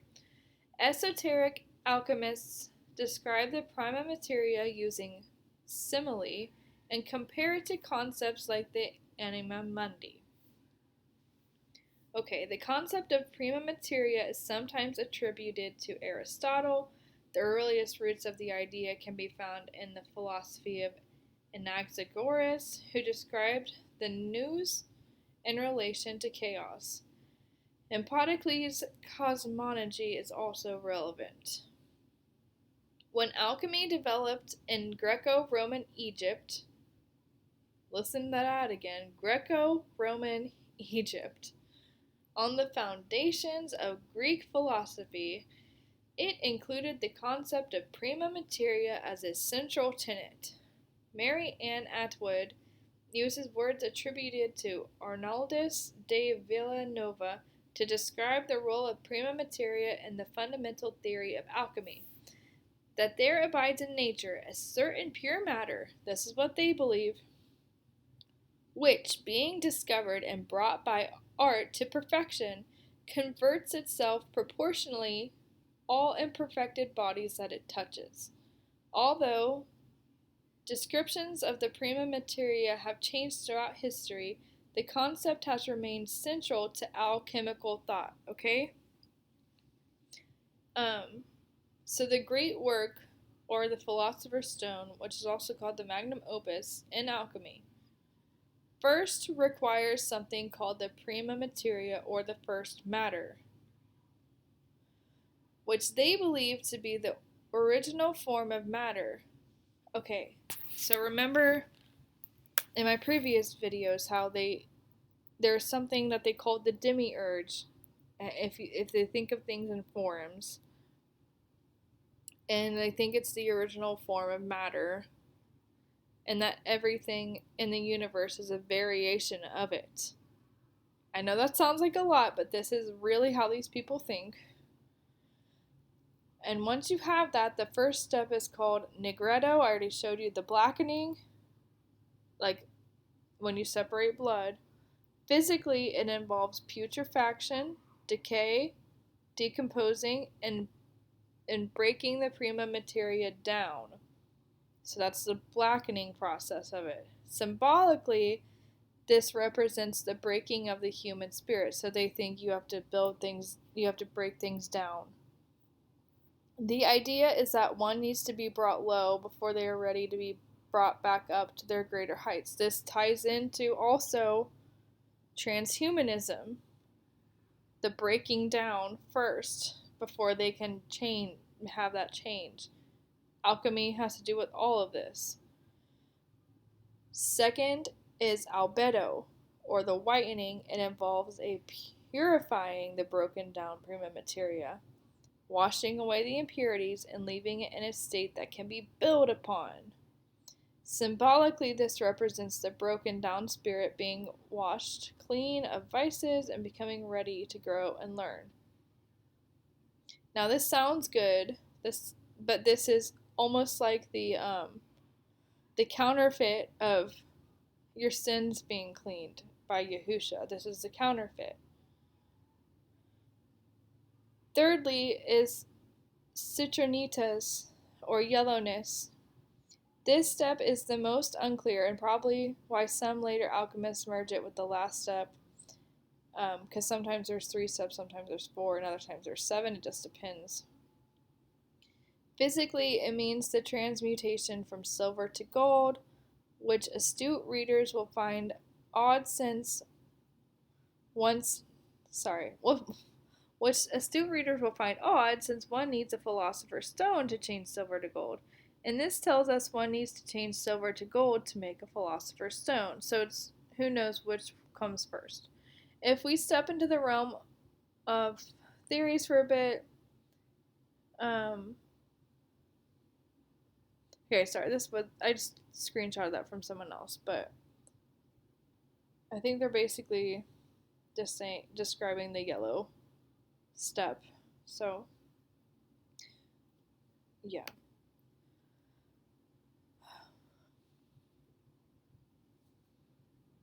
Alchemical authors use similes to describe the universal nature of the prima materia.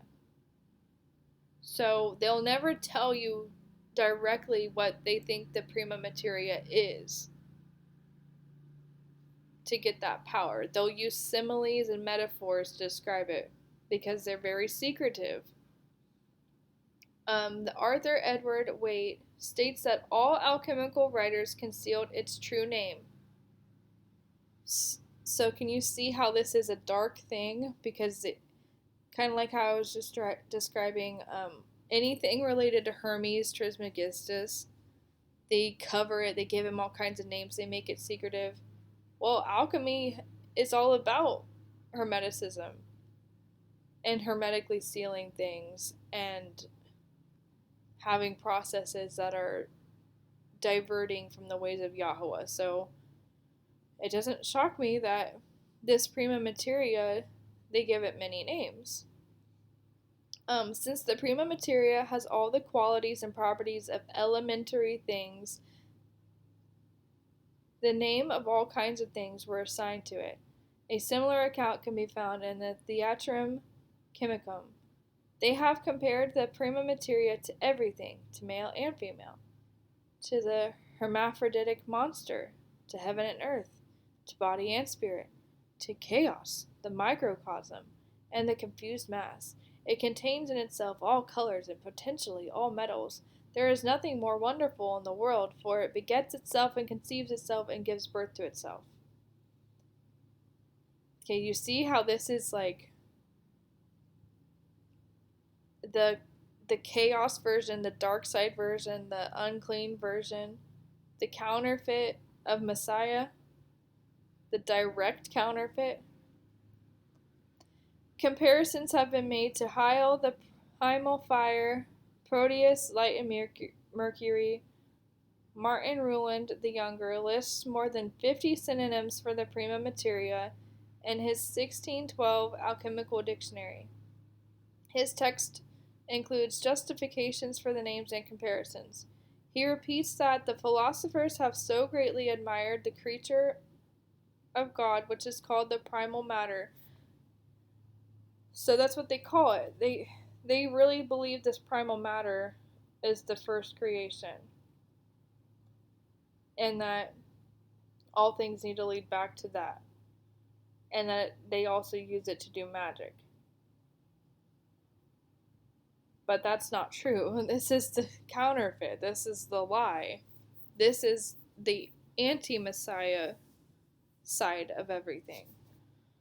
Especially concerning its efficacy and mystery, that they have given it to many names, and almost every possible description, for they have not known how to sufficiently praise it. Waite lists an additionally 84 names. Alright, and here, before I go through these names, throughout this series we have focused on comparative mythology and how in every creation story, aside from the Aleph Tav of Genesis, the waters of chaos, like in every creation story aside from that in Genesis, okay? And the Aleph Tav, the waters of chaos create from their own instruction, like in any other creation story. That's the theme. When the womb receives and creates from its own instruction, it goes against receiving Yahuah's Torah instruction like Leviathan or Chaos. I explained this in the very first video in this series. When the womb creates in within itself, it's chaos. But when it receives Yahuah's instructions, it goes in His order. You may have to scroll through some of the older videos in this series if you need a refresher, if you need help understanding this. But I've been trying to tie this womb concept in, and it's very crucial to tie everything together.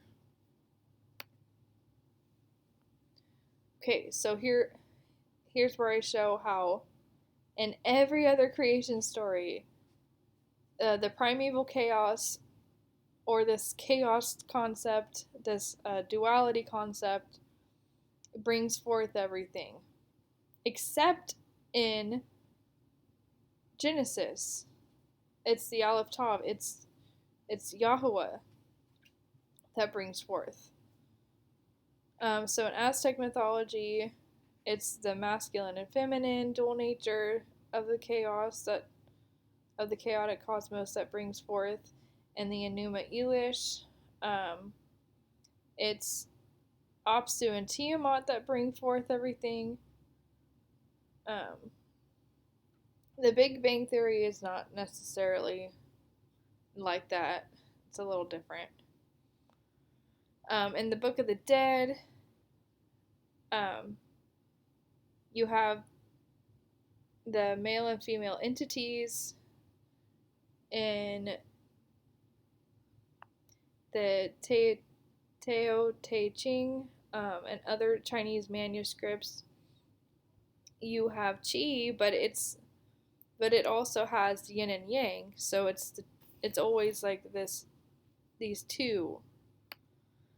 And Greek mythology, it's the womb itself. The chaos brings forth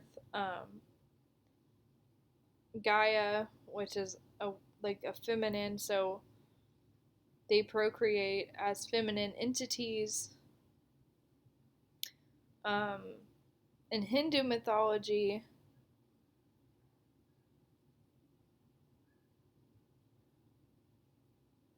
you have the vast ocean, but it has the snake, of course, and it brings forth. And the Quran, yeah, the Quran's a little different. They still have that water concept. So the Quran's a little different, but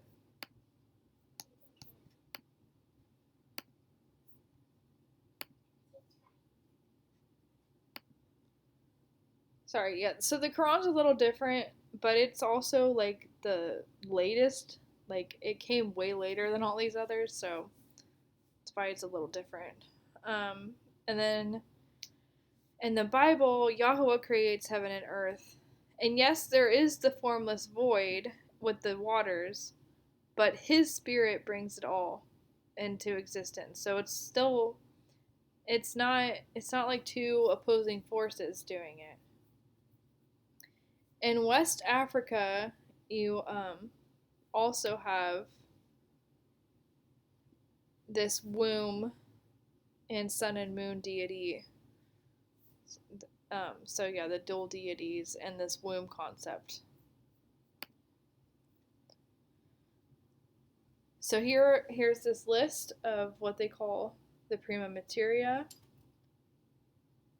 These are among the many esoteric names given to this dark womb concept of aether, or the prima materia, which is basically utilizing supernatural power of unclean spirits, or little Elohim, by one's own will rather than relying on the creator Elohim.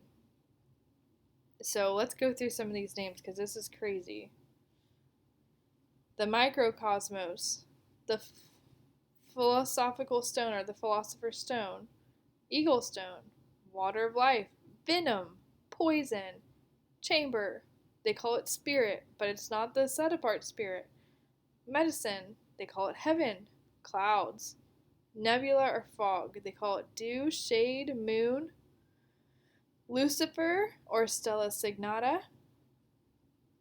This is why Catholicism will argue that Lucifer is the same as Jesus because of this prima materia concept that has come in through how they teach things through philosophy and whatnot.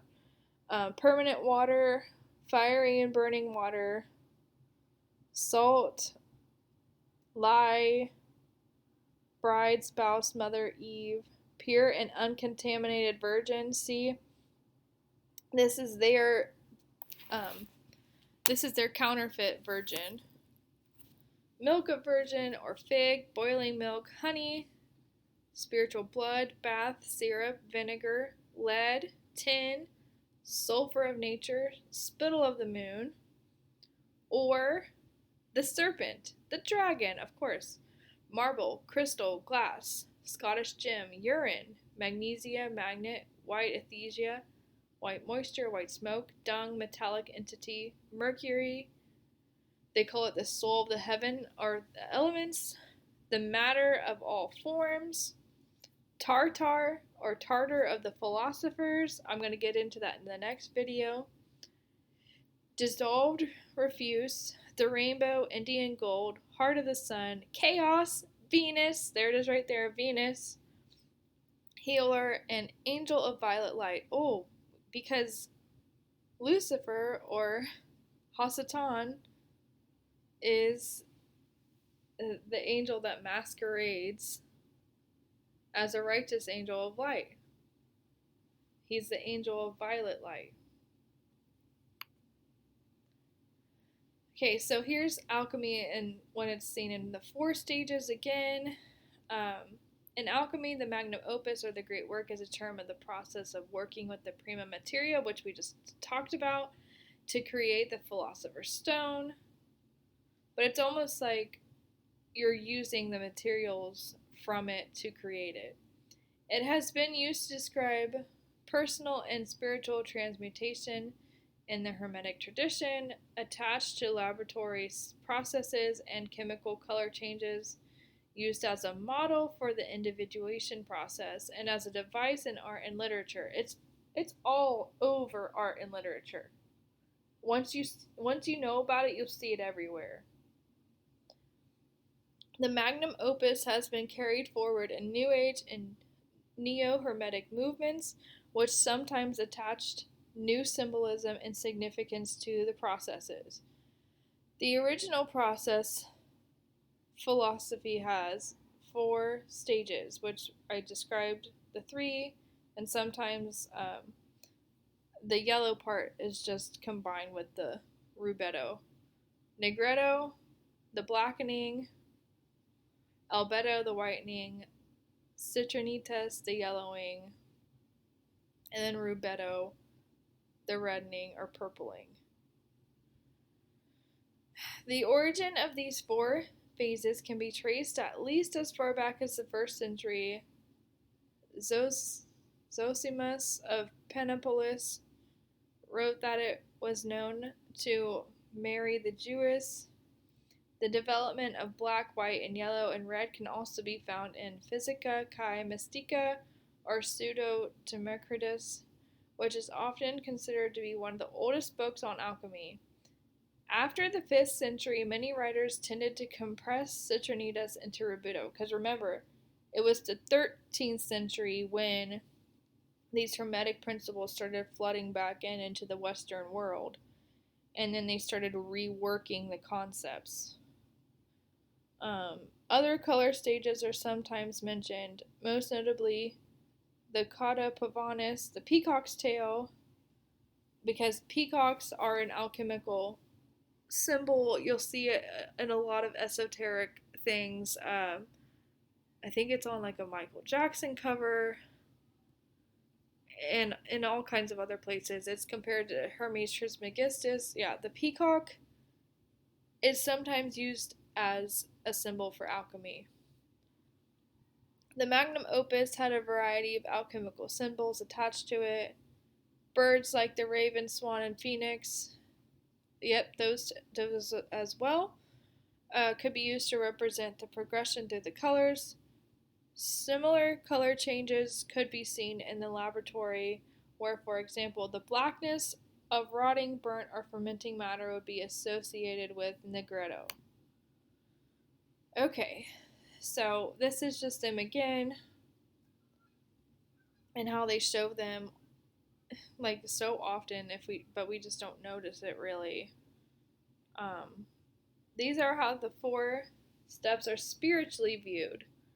Notice how there is an inky man in the process like black goo and a false Holy Spirit. So we're going to take notice of this black goo. which is also in a lot of films and stuff. Rubetto, the reddening, it's the fire part. It's symbolized by the red rose. In the first stage, the alchemist begins with an extremely hot fire, so that's the fire part. It is the temperature of which determines the failure or success of the alchemist's ability to turn base, earthly, prima materia elements into noble elements such as gold. So they're taking the base and then perfecting it. Red, therefore, symbolizes the mind. Negretto, the second stage of the alchemical process is negretto, or the blackening, and is the gathering of the earthly prima materia and the preparation of the alchemist's body. So this is where they become the black goo, the putrefied part, the breaking down. In the second stage of the alchemical process, the alchemist exposes the earthly prima materia element, or the combination of elements, to the flame of the fire to be putrefied, or for putrefaction. Black therefore symbolizes body, because it's the body that's going through the process. Albedo is the third stage of the alchemical process, or the whitening, and it's the cooling of with water. So white would be the water part, and it's symbolized by a golden lion, apparently, and or sometimes it's symbolized by a false Holy Spirit or a raven. In the third stage, the alchemist cools the earthly prima materia with water. It's analogous to the soothing and cooling love of the Holy Spirit. So this would be the false Holy Spirit, and it symbolizes the spirit of the process. Citronitas is the fourth stage of the alchemical process. It's the yellowing, and it exposes it to the air, so it's the air one. In the fourth stage of the alchemical process, the alchemist exposes the earthly prima materia elements to air, and this is when you get the final transformation into what they think as gold, or the philosopher's stone. And this part apparently symbolizes the soul reaching enlightenment, which would be the false enlightenment. It's the false stage of enlightenment, and you'll see how they also show it like something twisting up to a crown, just like in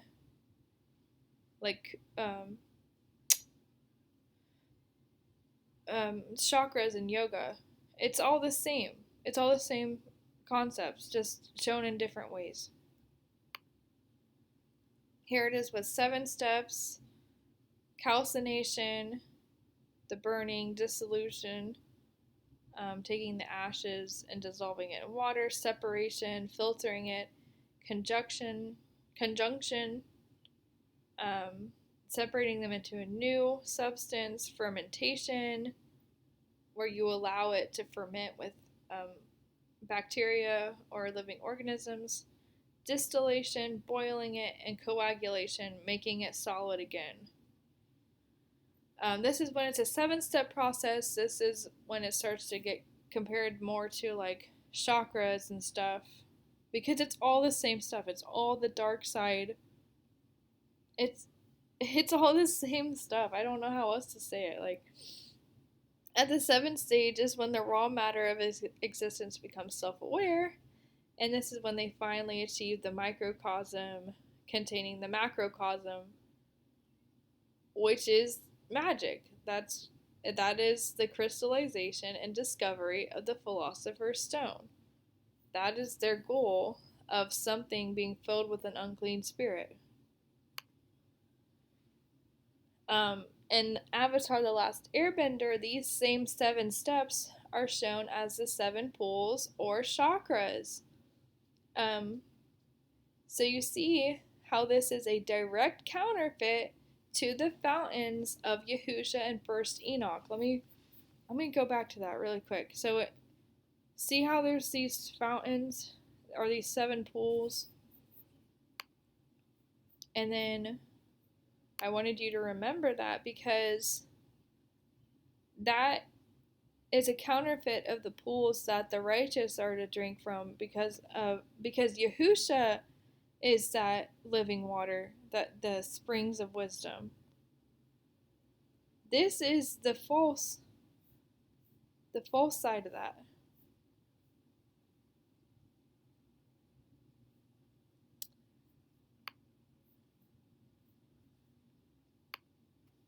So, yeah, it's the counterfeit.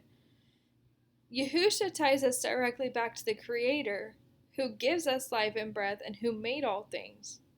False spirits have people believe that they can create their own reality from their own inner self. We don't give ourselves breath. We didn't knit ourselves in the womb. And we don't assign ourselves the length of our own days, like what Moses and Aaron were trying to communicate to Pharaoh, like from what I was reading prior. We're not co-creators, you know. We don't need to do the unblocking. Let Yahuah fill us.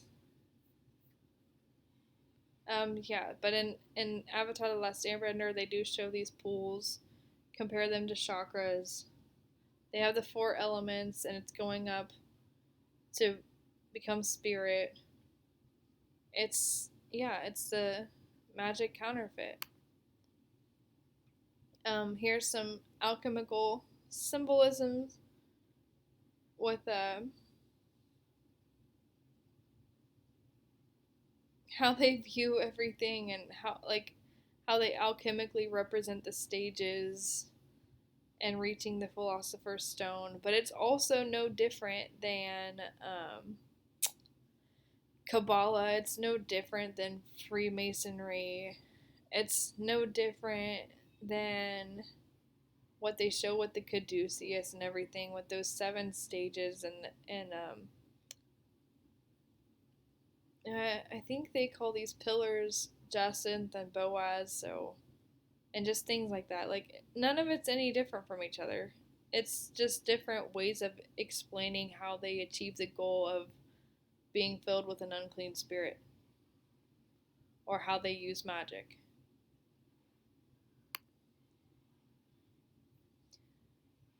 Um, yeah, alchemy is looked at to bringing different elements together, having them interact, and then noticing how that interaction change the two as they become one. That is the cover up. But it's funny how they also like to use the prime example of copper and tin becoming bronze. Well, why do you think that is? Because bronze represents the flesh nature. So of course when they give their example of saying like, oh, no, this is what alchemy really is, you can put copper and tin together and make bronze.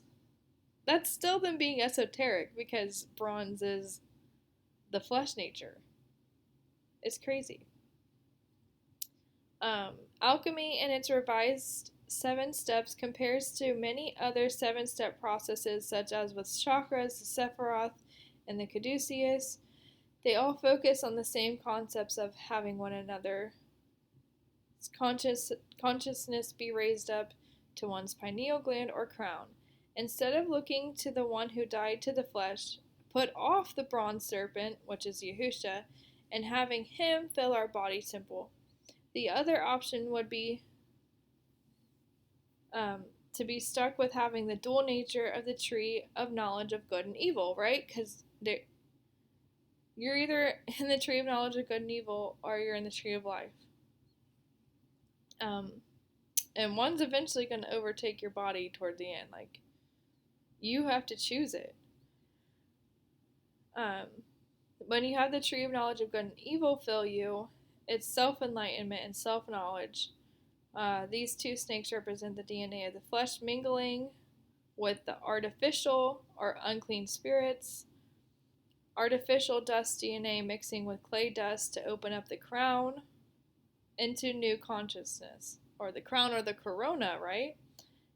An unclean spirit operating within a person, which then can perform sorcery. That's how they achieve it. That's what they do.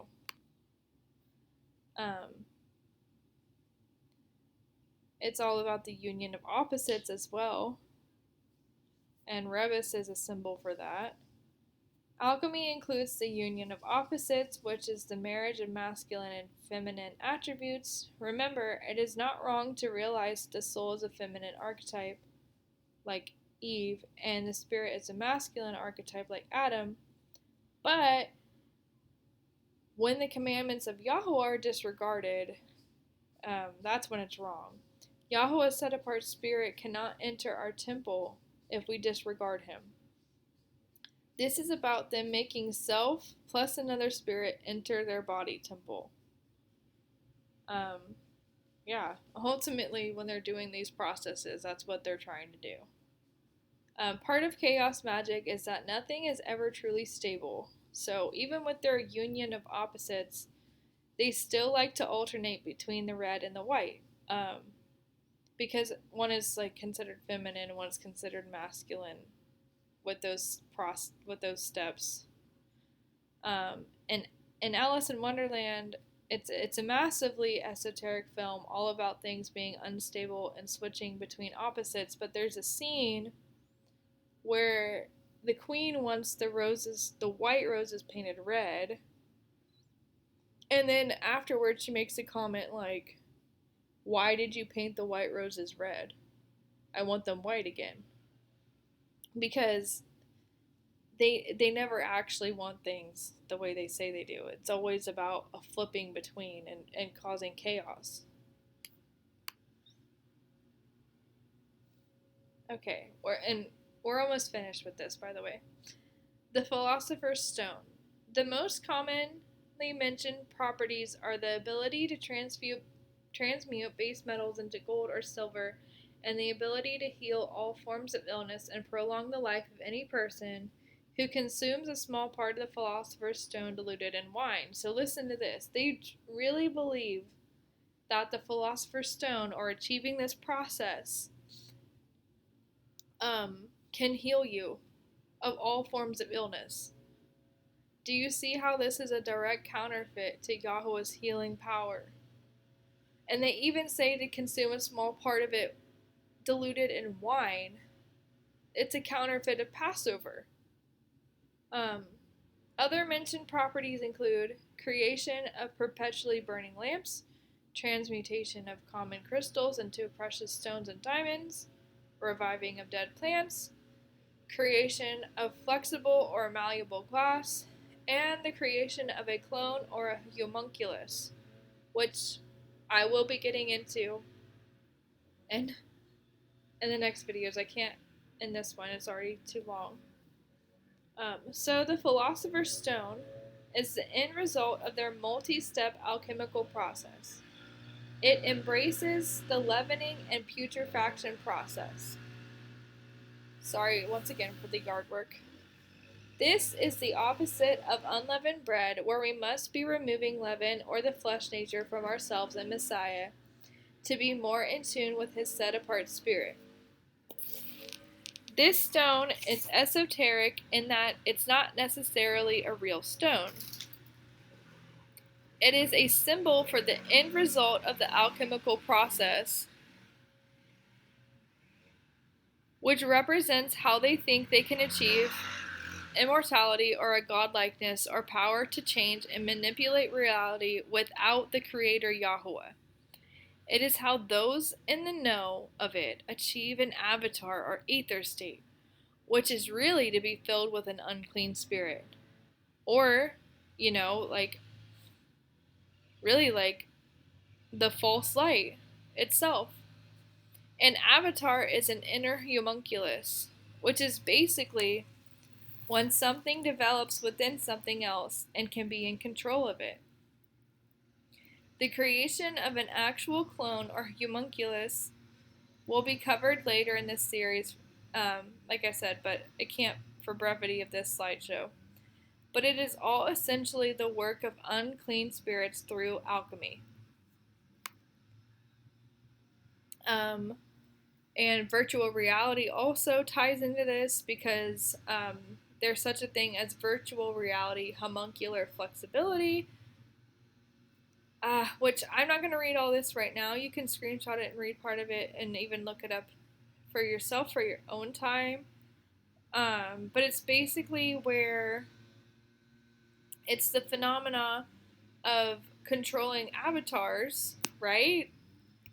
Which is like homunculus, using different degrees of freedom from the physical body.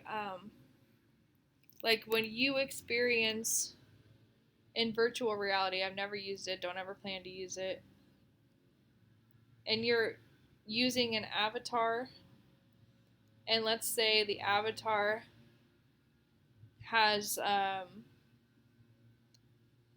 6 legs, like let's say you're in a virtual reality thing where you are an ant, even though you in real life are not, but you have to move your regular 4 limbs a certain way to control those 6 limbs. Well, you might end up feeling yourself like you really do have those secondary limbs. Like it's like you'll feel that you have phantom limbs from it. It's really weird. It's a really weird concept, but that's what happens. But I also feel like that's how unclean spirits feel when they're controlling a person. I don't know. It's really strange, but it's a thing. There's also truly in real life like phantom limb, where if you lose a limb, you can still get phantom pain if you no longer have it. But I think that's more connected to the fact that we're created beings and we are meant to be built a certain way. So if you like lose it, there's a phantom pain. But it all does strangely enough connect. Yeah, it's weird to put these concepts all together. Here's more of how they viewed the Philosopher's Stone, and this symbol, which is the squaring of the compass, I talked about it, or the squaring of the circle, which is a Freemasonic symbol. Yeah, and the false unity or enlightenment using the elements, which is basically, like I keep saying, it's the counterfeit. Not only is alchemy the use of unclean spirits to manipulate matter, but it is also the opposite of the regenerate man. In the one new man, the body, mind, and spirit are in line with Yahuah and Yahuah's set apart spirit and instructions. In alchemy, their version of becoming a new mind, body, and spirit is to believe themselves to be as God and to bend things to their own will, which goes back to the original lie in the garden, when Hasatan said, yeah, if you eat of this tree, you can be as God. You can be as your own God. And even like lies to them and promises that they won't surely die, kind of like how the Philosopher's Stone falsely promises healing and all this stuff. Like that's the original lie of the garden.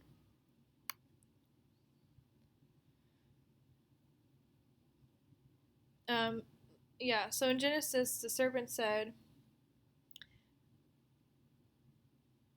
it went like this. Now the serpent was more crafty than any beast of the field that Yahuah Elohim had made. And he said to the woman, did Elohim really say, you must not eat from any tree in the garden? The woman answered the serpent, "We may eat the fruit of the trees of the garden, but about the fruit of the tree in the middle of the garden, Elohim has said, you must not eat of it or touch it, or you will die." "You will not surely die," the serpent told her. "For Elohim knows that in the day you eat of it, your eyes will be opened, and you will be like Elohim, knowing good and evil." When the woman saw that the tree was good for food and pleasing to the eyes, and that it was desirable for obtaining wisdom, she took the fruit and she ate it. She also gave some to her husband who was with her, and he ate it. So that goes back to the original lie of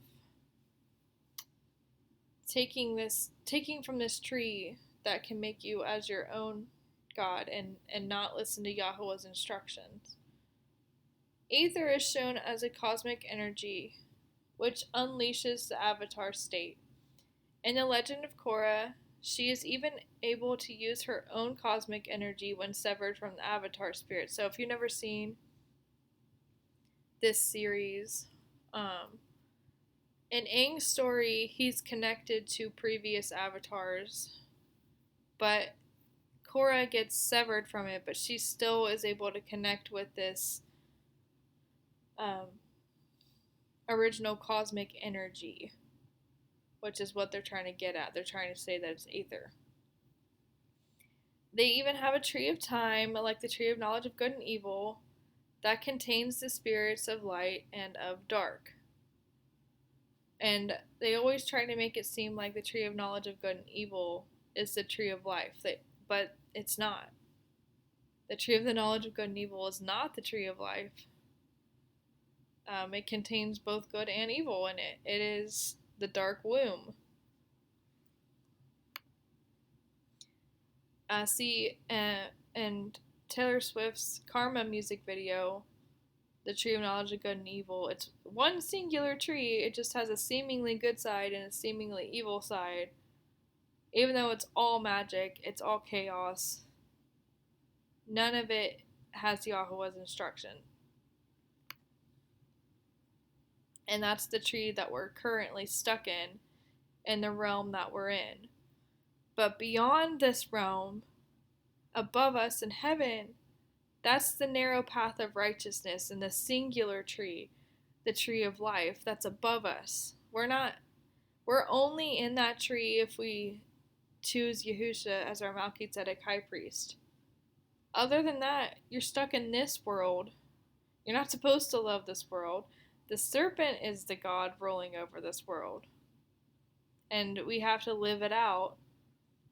And eventually Yahuah will have revelation happen and do the second exodus to get his people out of this world. But in the meantime, we're stuck in it. And we have to live it out and study to show ourselves approved and do his instructions and so on and so forth.